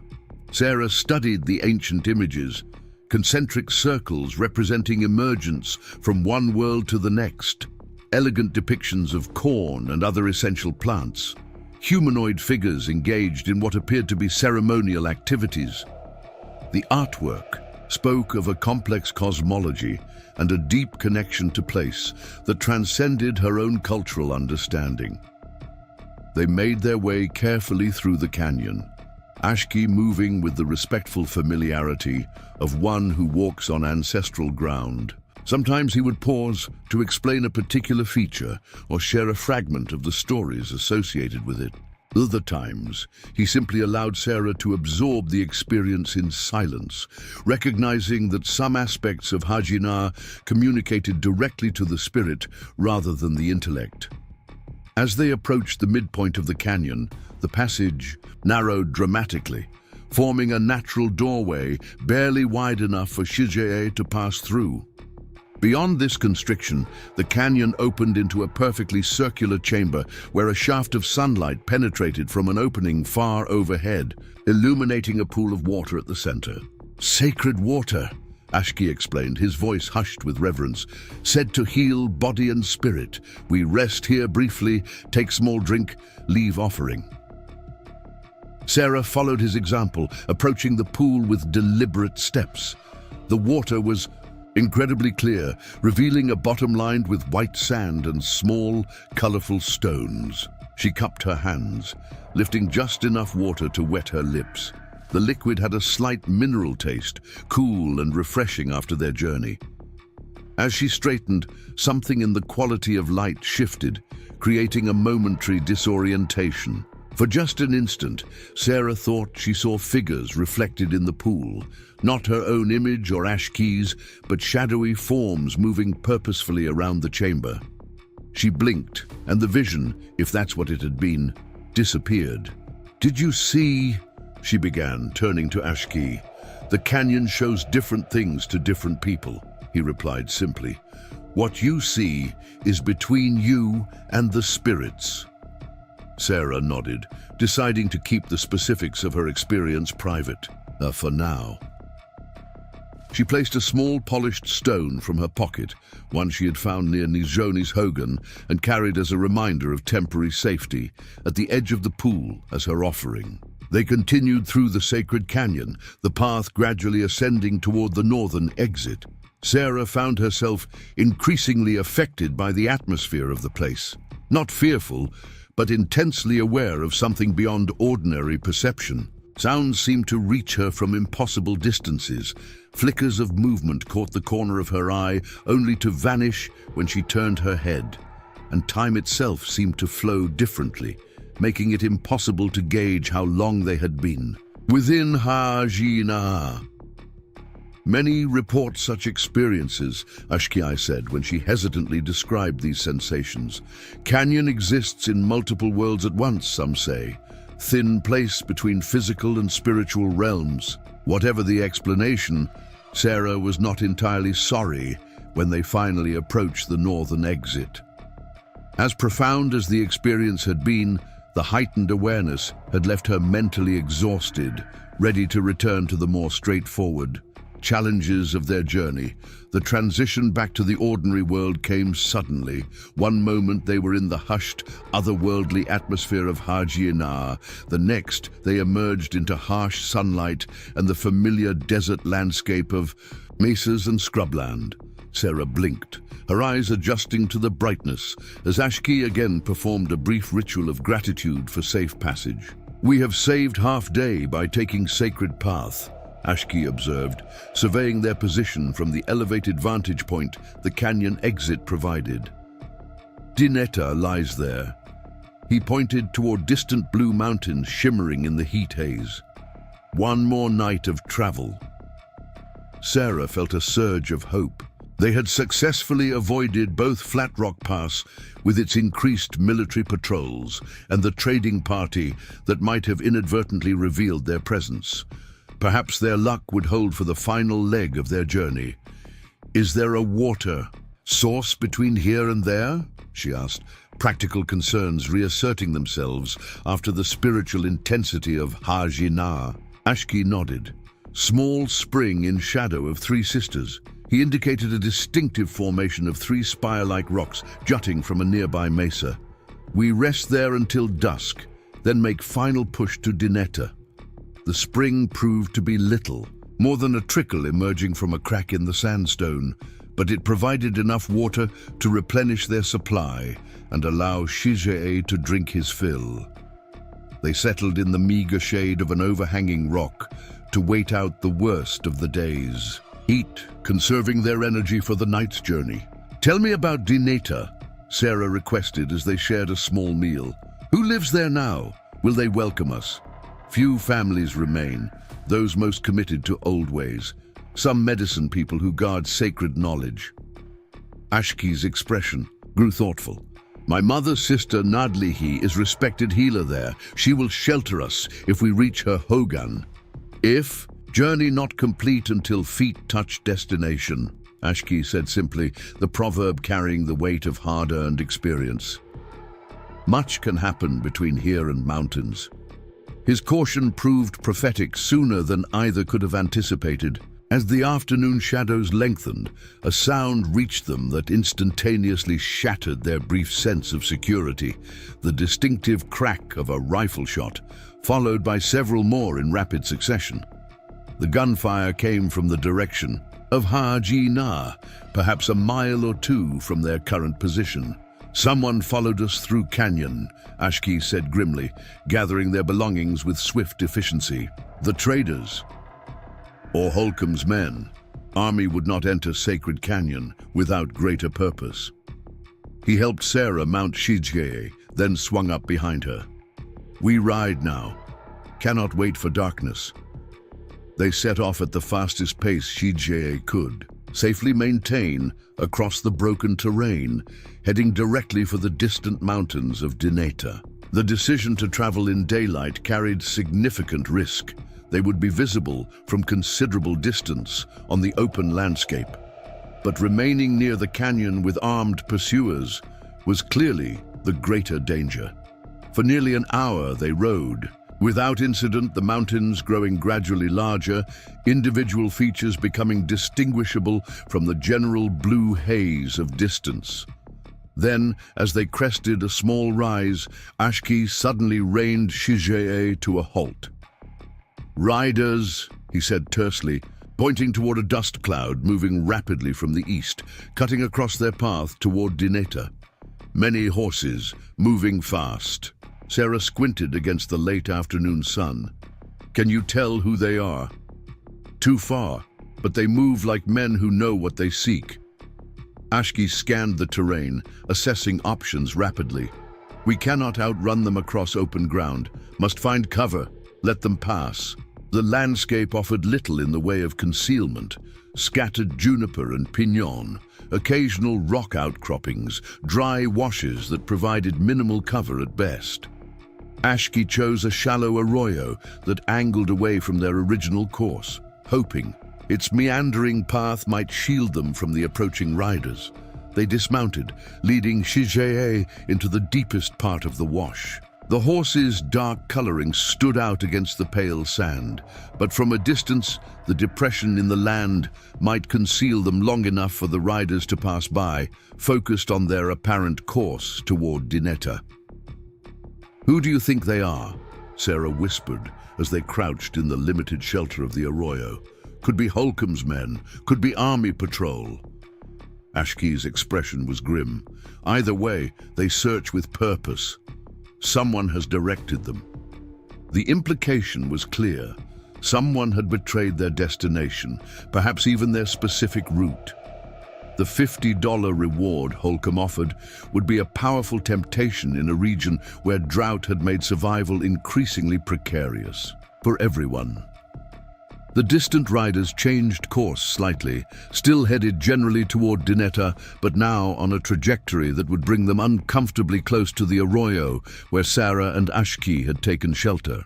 Dust from their passage hung in the still air, a visible marker of their approach that was visible long before the riders themselves came into view. "They will see our tracks if they cross our path," Ashki said quietly, checking his rifle with practiced movements. Be ready to run if I give signal. Head for Najigao Songde. He pointed toward a jumble of massive boulders about half a mile distant. I will follow. Sarah understood what he left unspoken.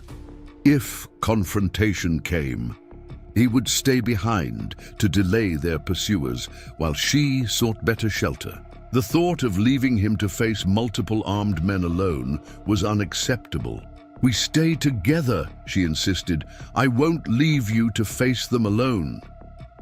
Before Ashki could respond, the sound of approaching hoofbeats grew suddenly louder. The riders had changed course again, now heading directly toward the arroyo. Whether by chance or because they had spotted signs of passage, it was impossible to tell. Too late for running, Ashki muttered, positioning himself where he could observe the arroyo's edge without being immediately visible from above. Be silent. Be still. Sarah pressed herself against the sandy wall of the wash, heart pounding, so loudly she feared it might be audible to the approaching riders. Shijie, sensing the tension, remained remarkably quiet, only the occasional soft snort or stamp of a hoof betraying his presence. The riders reached the edge of the arroyo, dust from their passage drifting down into the wash. From her position, Sarah could see only the legs of horses pausing at the rim. 7 mounts, their riders apparently surveying the landscape from their elevated vantage point. Tracks lead this way, a voice called in English, the words carrying clearly in the still air. Recent, heavy horse with 2 riders. Spread out, another voice commanded, a voice that sent ice through Sarah's veins. Jed Holcomb. They can't. Bivar, remember, I want the girl alive. The Navajo doesn't matter. What about the reward from Army for Renegade Indians? A third voice asked. Army pays for proof. Scalp or ears will do, Holcomb replied with casual cruelty. Just make sure you can identify which tracks were his before you start collecting bounties. The casual discussion of mutilating Ashki's body struck Sarah like a physical blow. These men didn't see him as human, merely an obstacle to be removed and a source of potential profit. She glanced at Ashki, expecting to see anger or fear, but his expression remained composed, focused entirely on the tactical situation rather than the hateful words. Check the wash, Holcomb ordered. Could be hiding down there. The moment of discovery was upon them. Ashki met Sarah's gaze, his decision clear. They would not be taken without resistance. He raised his rifle, sighting carefully on the point where the first rider would likely appear at the arroyo's edge. Sarah reached for the knife she now carried at her belt. A poor weapon against firearms, but she would not surrender meekly. To Jed Holcomb and whatever fate awaited her at Vulture's Nest. Better to die fighting here, in this harsh but beautiful land, alongside someone who had treated her with dignity and respect. The first rider began to descend into the arroyo, his horse picking its way carefully down the steep bank. Ashki's finger tightened on the trigger, his breathing steady despite the dire circumstances. Sarah held her own breath, knowing that within seconds their desperate flight would transform into a final stand against overwhelming odds. Then, from the distant mountains of Dineta came an unexpected sound, the distinctive call of an eagle, repeated 3 times.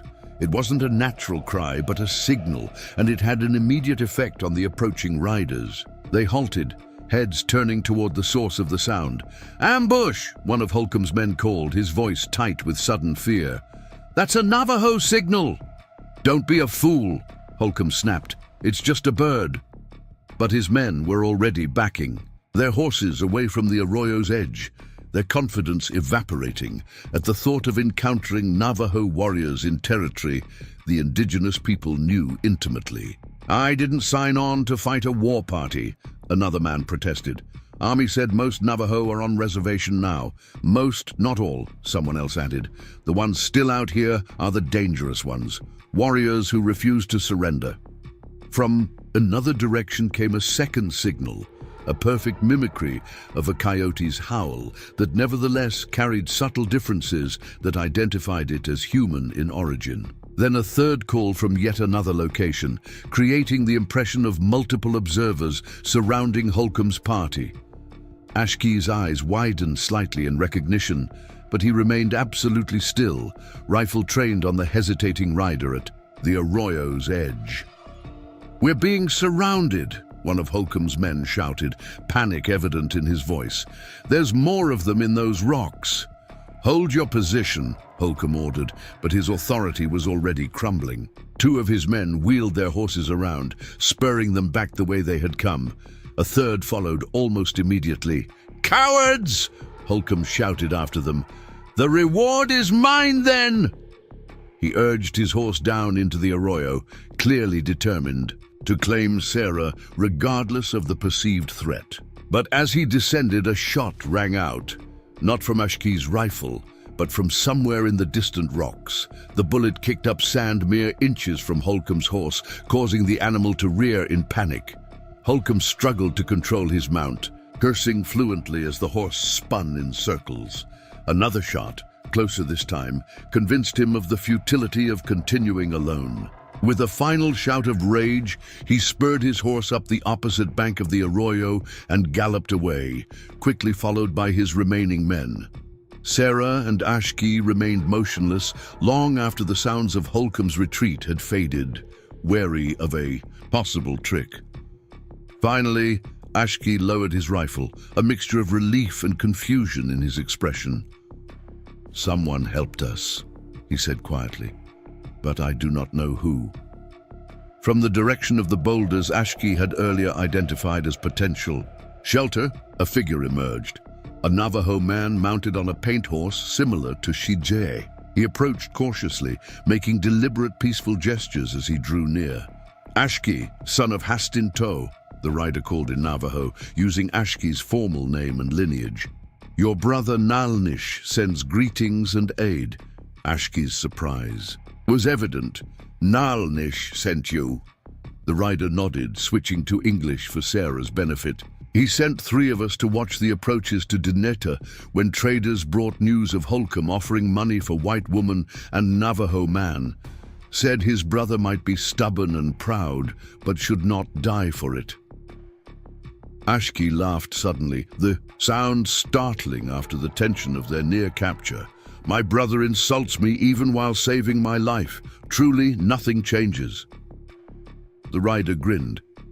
"He said you would say something like that." His expression grew more serious. "Others wait. In rocks, we escort you to Nadlihi's Hogan before Holcomb brings more men. He will not give up so easily." As they emerged from the arroyo to join their unexpected allies, Sarah felt a surge of gratitude toward Naalnish, a man who had made his distrust of her abundantly clear, yet had still sent warriors to ensure his brother's safety. Perhaps Nijoni's dream of Sarah standing between worlds, bridging divisions rather than reinforcing them, wasn't as fanciful as it had initially seemed. With their escort of 3 experienced warriors, the final leg of the journey to Dineta passed without further incident. They traveled through the night, Ashke and Sarah taking turns sleeping in the saddle as Shijie followed the lead of the other horses. Better to die fighting here, in this harsh but beautiful land, alongside someone who had treated her with dignity and respect. The first rider began to descend into the arroyo, his horse picking its way carefully down the steep bank. Ashke's finger tightened on the trigger, his breathing steady despite the dire circumstances. Sarah held her own breath, knowing that within seconds their desperate flight would transform into a final stand against overwhelming odds. Then, from the distant mountains of Dineta came an unexpected sound. The distinctive call of an eagle, repeated 3 times. It wasn't a natural cry, but a signal, and it had an immediate effect on the approaching riders. They halted, heads turning toward the source of the sound. "Ambush!" one of Holcomb's men called, his voice tight with sudden fear. "That's a Navajo signal!" "Don't be a fool," Holcomb snapped. "It's just a bird." But his men were already backing, their horses away from the arroyo's edge, their confidence evaporating at the thought of encountering Navajo warriors in territory the indigenous people knew intimately. "I didn't sign on to fight a war party," another man protested. "Army said most Navajo are on reservation now. Most, not all," someone else added. "The ones still out here are the dangerous ones, warriors who refuse to surrender." From another direction came a second signal, a perfect mimicry of a coyote's howl that nevertheless carried subtle differences that identified it as human in origin. Then a third call from yet another location, creating the impression of multiple observers surrounding Holcomb's party. Ashke's eyes widened slightly in recognition, but he remained absolutely still, rifle trained on the hesitating rider at the arroyo's edge. "We're being surrounded," one of Holcomb's men shouted, panic evident in his voice. "There's more of them in those rocks." "Hold your position," Holcomb ordered, but his authority was already crumbling.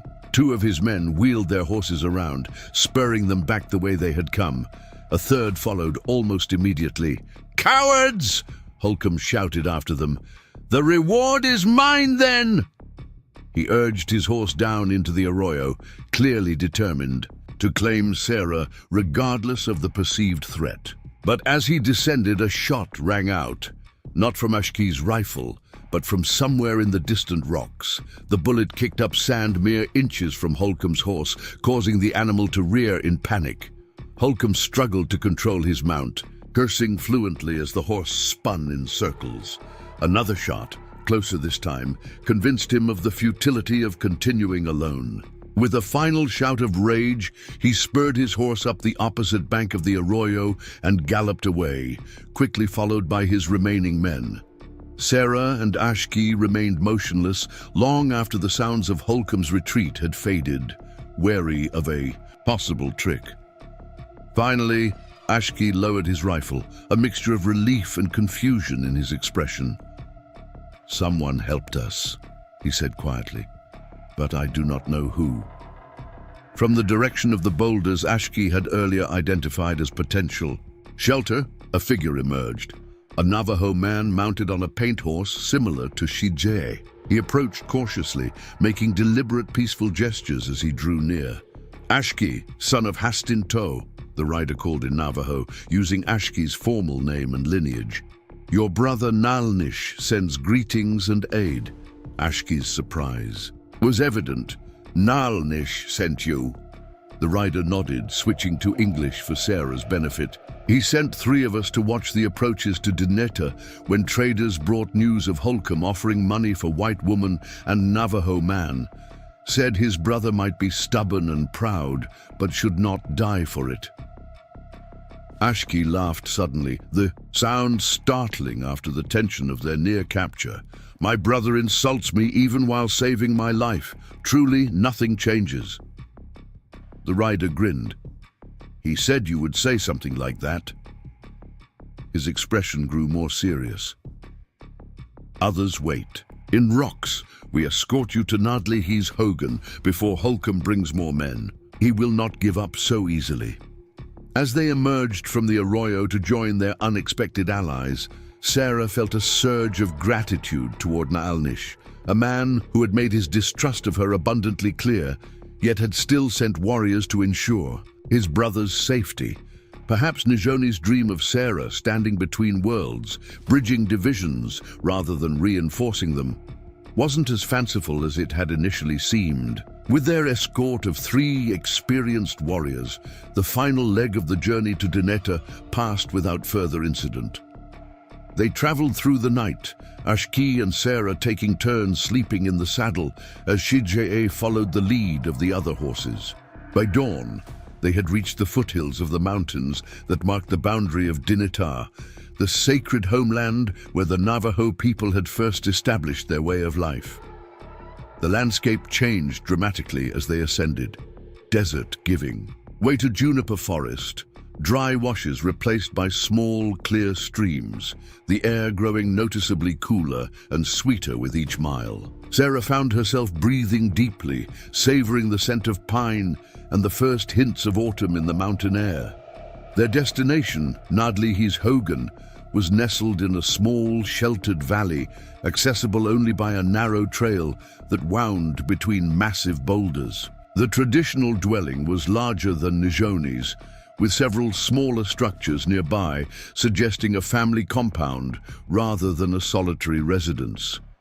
Smoke rose from a central hole in the Hogan's roof, carrying the pleasing aroma of cooking food. As they approached, an elderly woman emerged from the Hogan, tall and straight-backed despite her advanced years, her silver hair bound in the traditional way, her clothing a blend of Navajo and Anglo elements that somehow complemented rather than contradicted each other. Her sharp eyes took in the arriving party with a single comprehensive glance, lingering momentarily on Sarah before focusing on Ashki. "So," she said in perfect English, "my sister's grandson returns, bringing trouble and a white woman. Things never change." Despite the wry words, her tone held warmth and genuine welcome. She stepped forward, embracing Ashki briefly before turning to Sarah. "I am Nadlihi. My nephew says you saved his life. For this, you are welcome in my home." She gestured toward the Hogan. "Come, eat, rest, then we will talk of what comes next." As Sarah dismounted, her legs stiff from the long journey, she felt something she hadn't experienced since before her father's betrayal. A sense of arrival, of reaching a place where she might perhaps begin to build something more than mere survival. Dineta was not her home, might never be her permanent sanctuary, but for now it offered what she needed most: safety, acceptance, and the chance to heal from the wounds both physical and spiritual that recent weeks had inflicted. The warriors who had escorted them conferred briefly with Nadlihi, then departed with promises to maintain watch on the approaches to the valley. Holcomb would not give up easily. His pride and finances were too deeply invested in recapturing Sarah. But for the moment they were as secure as circumstances allowed. Inside the Hogan, warmth and comfort awaited. A central fire, woven blankets spread on packed earthen floor, the aroma of stew simmering in a large pot. Nadlihi gestured for them to sit, serving generous portions of the hearty stew accompanied by fresh bread that had clearly been prepared in anticipation of their arrival. Nalnish sent messenger bird, she explained, noting Sarah's surprise at the ready welcome. The mountain air carried whispers of autumn as Sarah gathered medicinal herbs from Nadlihi's garden. Her hands moved with practiced confidence, selecting leaves and roots that once would have been unfamiliar, but now were as recognizable to her as old friends. 6 weeks in Dineta had transformed her in ways both subtle and profound. The sun had deepened her once fair complexion. Her movements had acquired the deliberate efficiency of someone accustomed to conserving energy in a harsh environment, and her eyes now carried the watchful awareness of a person who had learned the desert's harsh lessons of survival. "The juniper berries are ready," Nadlihi called from across the garden, her silver hair gleaming in the morning light. "Gather enough for winter medicine. Chest sickness always comes with cold months." Sarah nodded, shifting her attention to the small trees heavy with blue-gray berries. Working methodically, she filled her gathering basket while mentally cataloging each plant's medicinal properties. Juniper for respiratory ailments and purification, sage for inflammation and spiritual cleansing, yucca root for joint pain and wound healing, knowledge shared freely by Nadlihi that complemented the Western medical training Sarah had received from her mother. From beyond the garden's boundaries came the sounds of community life, children's laughter as they practiced traditional games, the rhythmic thud of wood being chopped for winter storage, soft singing from women preparing hides for tanning. The small settlement had welcomed the season's change with increased activity. everyone conscious that the relative abundance of autumn would soon give way to winter's scarcity. As Sarah worked, her thoughts drifted to Ashki. He had departed 3 days earlier with a hunting party, seeking game in the high mountain meadows where drought's effects were less severe. Game had grown increasingly scarce in recent months, requiring hunters to venture further from the settlement, accepting greater risks for diminishing returns. Each departure carried unspoken anxiety about encounters with army patrols or Holcomb's men, who continued to maintain a presence in the region despite the passing weeks. Nadlihi approached, her keen eyes evaluating Sarah's harvest. "Good. These will strengthen our winter medicines." She gestured toward the distant mountains. "You worry for my nephew." It wasn't a question. Nadlihi possessed an uncanny ability to read emotions that others might have successfully concealed. Sarah had long since abandoned attempts at dissimulation with the elder healer. "The hunting parties stay out longer each time," Sarah acknowledged, "and army activity has increased since the new commander arrived. Ashki knows mountain paths soldiers never find," Nadlihi reassured her, though her own gaze lingered on the horizon. "But you are right to be concerned. Many changes come with autumn winds this year." Before Sarah could inquire further about this cryptic observation, a shout from the settlement's perimeter drew their attention. A runner approached, a young boy of perhaps 12, moving with the tireless loping stride that Navajo children developed early. He called out in Navajo as he neared, his voice carrying notes of urgency rather than alarm. Nadlihi straightened, listening intently to the boy's rapid message. Her expression remained composed, but Sarah detected a subtle tensing in her posture. "What is it?" Sarah asked when the boy had delivered his news and departed with equal haste. "Traders bring word from Fort Defiance," Nadlihi replied, her voice carefully neutral. "Army posts notices offering reward for information about white woman living with Navajo. $200 now. Enough to feed family through winter and beyond." The sum was staggering in a region where most families survived on far less for an entire year.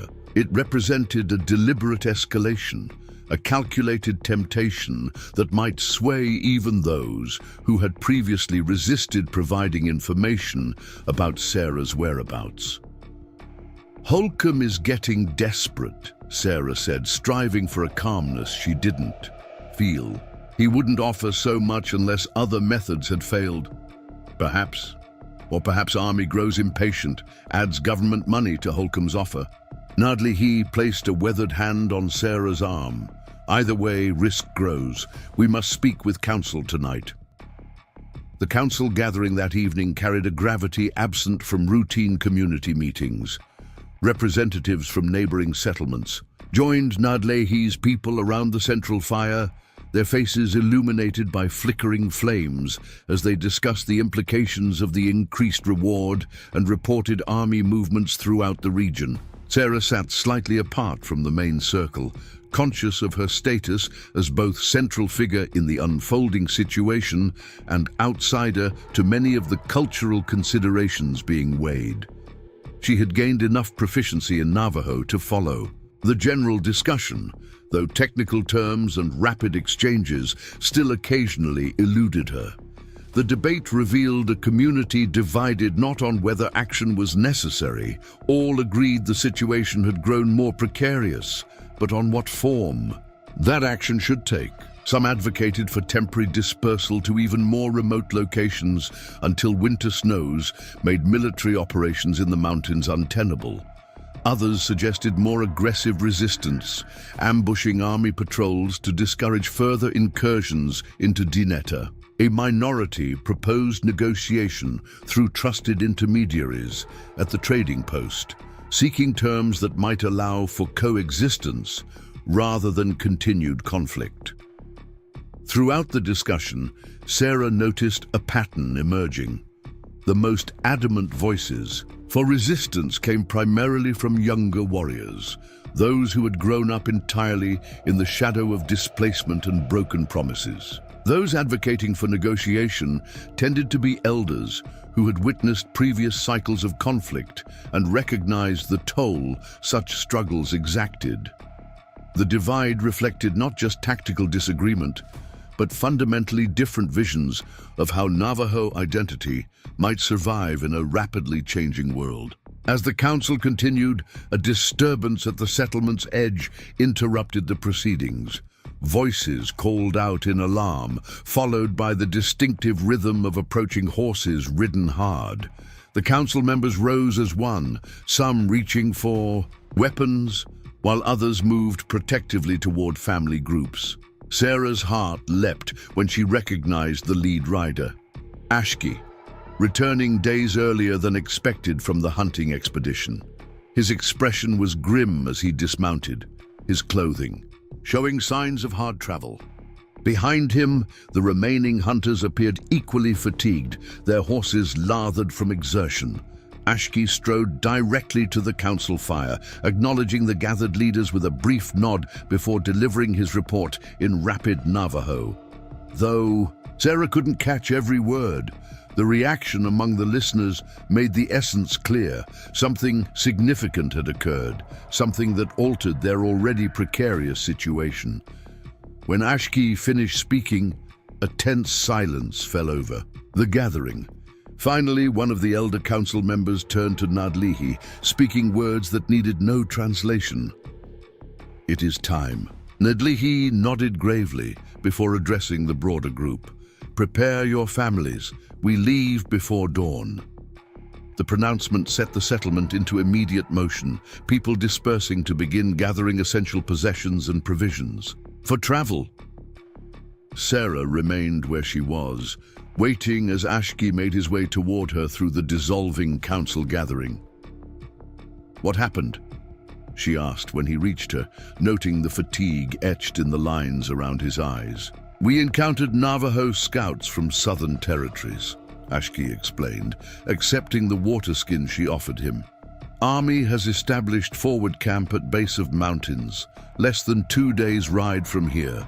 Holcomb guides them, bringing additional men, professional trackers from eastern territories." Sarah absorbed this news, understanding its implications. They're preparing for a major operation, not just searching anymore, but a coordinated effort to clear the mountains. Ashki nodded grimly. "Winter comes soon.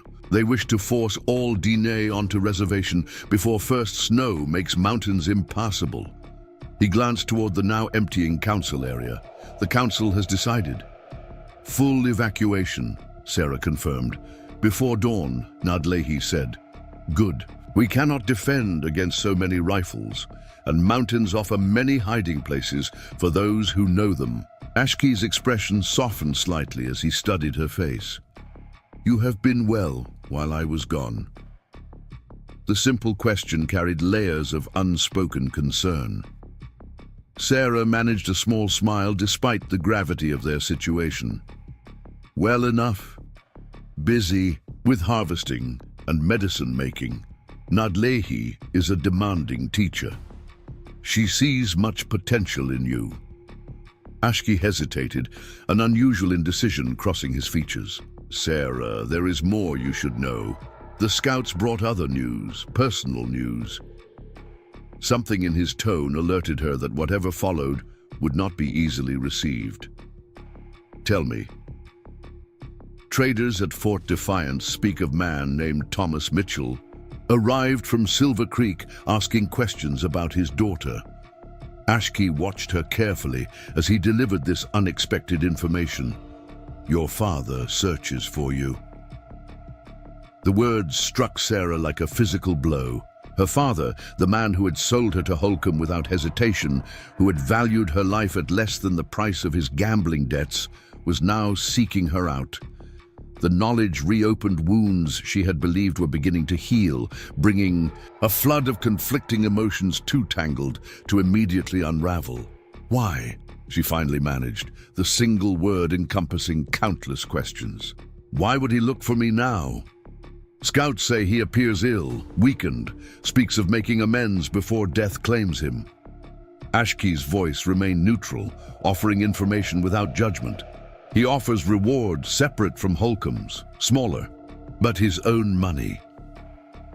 Sarah turned away, needing a moment to compose herself.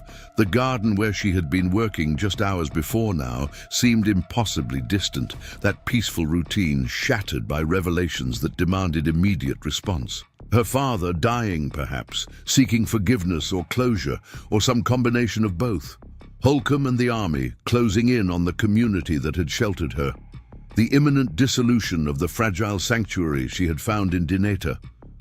When she turned back to Ashki, her decision was made. I need to leave before the evacuation. Alone, alarm flashed across his face. Alone, into hands of those who hunt you? Sarah, this makes no sense. My presence endangers everyone here, she insisted. The army uses me as excuse to push all, remaining free Navajo onto the reservation. Holcomb's obsession puts a price on every head in Dineta. And now my father. She faltered momentarily before regaining composure. I can't keep running while others pay the price for sheltering me. And what happens when you surrender? Ashki challenged, his voice low but intense. Holcomb claims his property. Army uses you to draw out more DNA. Your father explains why he sold his daughter before seeking forgiveness. The harsh questions laid bare the likely consequences of her impulsive plan. Sarah had no illusions about the reception awaiting her at Fort Defiance or any other outpost. Without advocate or protector, her legal standing was negligible. The most probable outcome would be immediate transfer to Holcomb's custody, with all the horror that entailed. Then what do you suggest? She asked, frustration edging her voice. I can't keep hiding forever, watching more and more people risking everything to protect me. Ashki was quiet for a moment, his gaze shifting toward the distant mountains, now fading into twilight. When he spoke again, his voice carried the quiet certainty that had become familiar to Sarah throughout their shared journey. Not hiding, living, building something new. He returned his attention to her, his expression resolute.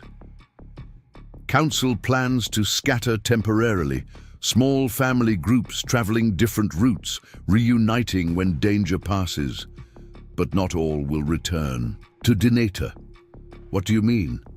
Some journey north instead, beyond territories army controls, Colorado mountains perhaps, or Wyoming highlands, places where small bands might establish new communities, preserving traditions while adapting to changing world.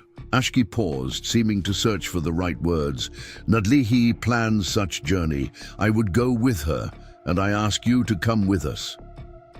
The invitation hung between them, not a temporary solution, but a permanent redirection, a commitment to a future they would shape together rather than one imposed by external forces. It represented everything Sarah had gradually come to hope for, but feared might be impossible under the circumstances that had brought them together. Your people are being forced from their homeland, she said softly, needing to ensure he had considered all implications. Because of me, in part. I don't want to be the cause of more displacement. Displacement comes with or without you, Ashki replied firmly, has been coming since long before you arrived. Some fight, some adapt, some find new ways to preserve. What matters most? This journey north. It would have happened regardless. Before Sarah could respond, Nadlihi approached, her arms filled with bundles of dried herbs and medicine pouches. I hear my nephew finally speaks what has been in his heart, she observed with characteristic directness. Good. Time grows short for dancing around such matters. Sarah glanced between them, momentarily nonplussed. You knew he would propose this journey. Knew before he did, perhaps? Nadlihi replied with a hint of amusement. Old eyes see clearly what young hearts struggle to recognize. She turned serious again. Decision is yours, of course. But consider who benefits if you surrender. Not your people at Silver Creek, not mine at Dineta, certainly not yourself. Only men like Holcomb who see humans as possessions. Put so plainly, the calculation seemed obvious. Yet Sarah hesitated, decades of cultural conditioning making her question whether she had the right to prioritize her own freedom and happiness above conventional obligations. "My father is ill," she said quietly, "possibly dying." Nadlihi's expression softened with unexpected compassion. "And you feel responsibility even after his betrayal? This speaks well of your heart." She considered for a moment.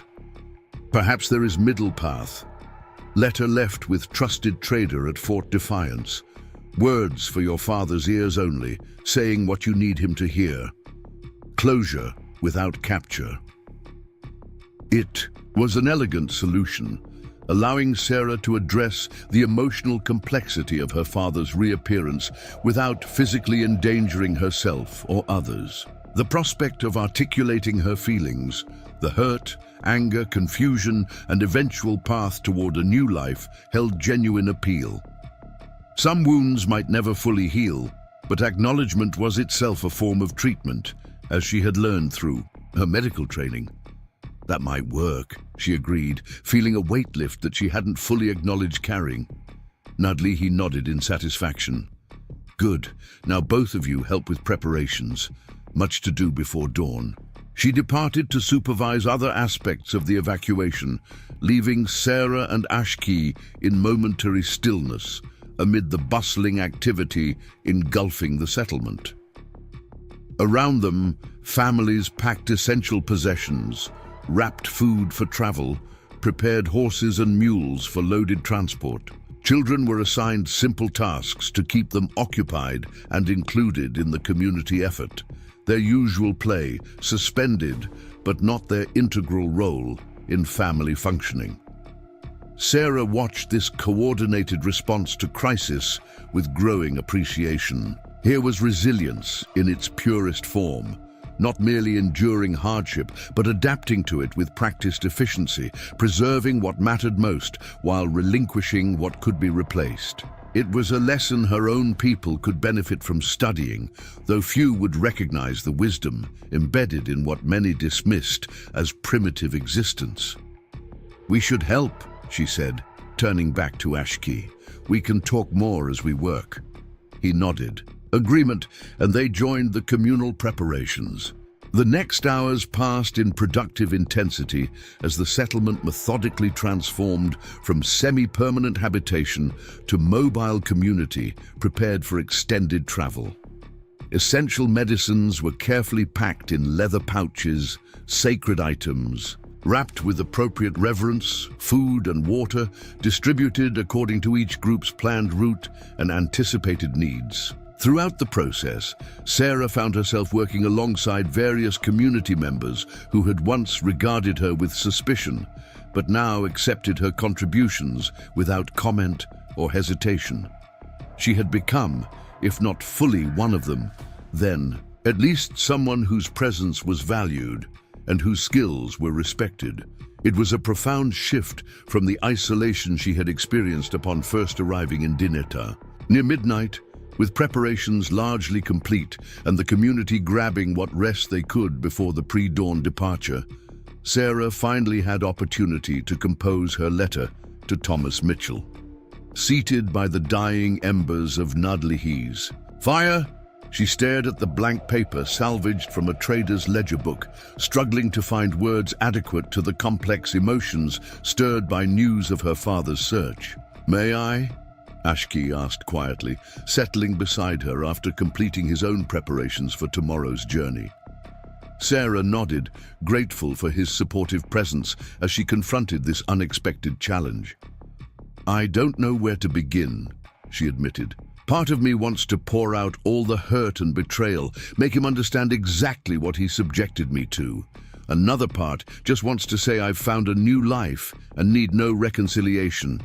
And somewhere beneath all that," she hesitated, "somewhere is the daughter who remembers when he was a different man, before grief and gambling consumed him." Ashki was silent for a moment, respecting the complexity of her feelings. Perhaps begin with truth as it exists now. He finally suggested, where you are, what you have become, then let other words follow where they will. It was wise counsel, focusing on present reality rather than past injury or future uncertainty. Sarah dipped her pen in the small inkwell borrowed from one of the community's few literate members and began to write. "Father," she began, the simple address carrying layers of meaning that no elaborate salutation could have conveyed. From there, the words flowed more easily. Not a comprehensive accounting of all that had transpired since that terrible day in Silver Creek, but selected truths that she felt might reach whatever remained of the man she had once known and loved. She wrote of finding purpose through her mother's medical teachings, of communities that valued skills she had once taken for granted, of landscapes whose harsh beauty had awakened appreciation for what truly sustained life. She acknowledged her anger at his betrayal, but expressed hope that whatever drove him to seek her now reflected genuine remorse rather than mere fear of dying unabsolved.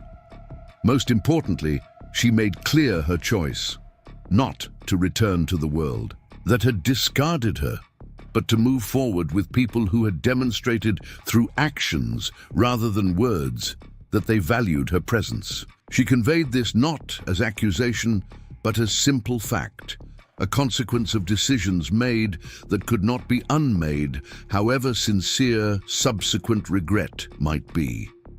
"I have found a path I never expected," she concluded. "Whether it leads to happiness or hardship, it is one I choose freely, without coercion or desperation. I hope in whatever time remains to you, you find similar freedom to become the man I once believed you to be." She signed simply, "Sarah, the absence of your daughter," or similar closing, a small but significant indication of where boundaries now existed. After reading the letter through once more, she folded it carefully and sealed it with a drop of wax from Nadlihi's candle. "It is good?" Ashki asked, having respectfully given her privacy during the writing process. "It is honest," Sarah replied, which seemed the more important consideration. "Bidzil will deliver it to the trader tomorrow." Ashki nodded. "He knows which trader can be trusted. Your father will receive it when he next visits Fort Defiance." With this final loose end addressed, Sarah felt a curious sense of completion, not of her journey, which continued to unfold in unpredictable ways, but of her connection to the life she had left behind. The letter represented not just communication with her father, but formal acknowledgement that she had moved beyond the circumstances of her departure from Silver Creek, reclaiming agency in determining her own future. The eastern sky was just beginning to lighten when the evacuation commenced. Family groups departed at staggered intervals, following different routes that would eventually lead to predetermined gathering points beyond Army patrol territories. The separation was strategic. Smaller groups traveled faster and attracted less attention than a single large community on the move. Nadlihi's party consisted of 11 people spanning 3 generations, with Sarah and Ashki included in the count. Their destination lay furthest north of any group, a remote valley in Colorado mountains, where distant relatives had established a small settlement several years earlier after similar displacement from traditional territories. As they departed Dineta, Sarah found herself experiencing not the expected sorrow at leaving a place of safety, but rather an unexpected sense of anticipation. The months since her flight from Silver Creek had transformed her from victim to survivor, from outsider to accepted member of an adaptable community. Whatever challenges lay ahead, she would face them with knowledge and connections she could not have imagined when her father first signed that fateful contract with Jed Holcomb. "Ready?" Ashki asked quietly as they mounted their horses at the rear of Nadlihi's party. Sarah took a final look at the settlement that had sheltered them, the hogans now emptied of occupants, the gardens harvested of essential medicines, the fire pits cold and waiting for eventual return. It had never been her permanent home, but it had been the crucible in which a new version of herself had been forged. "Ready," she confirmed, turning to face the northern horizon where their future awaited. As they rode away from Dinetta, the rising sun cast long shadows across the landscape, transforming ordinary features into dramatic silhouettes against the golden morning light. It seemed a fitting metaphor for their journey, familiar elements reconfigured by changing perspective, mundane realities transfigured by the angle of illumination. Sarah Mitchell, once sold to outlaws by her desperate father, had found not just escape, but transformation through her encounter with Ashkey and his people. The story that had begun in betrayal and flight now continued toward a future where different cultures might find common ground, where healing extended beyond physical wounds to encompass divided communities, where love might transcend boundaries that hatred insisted were impermeable. It was not an ending, but a beginning. One step in a journey that would continue long after they crossed the horizon, moving steadily toward a world where people were valued for their contributions rather than their conformity, their character rather than their origin. In that future, perhaps, lay hope not just for Sarah and Ashkey, but for all who sought to bridge the divisions that separated one human heart from another. Up next, you've got two more standout stories right on your screen. If this one hit the mark, you won't want to pass these up. Just click and check them out.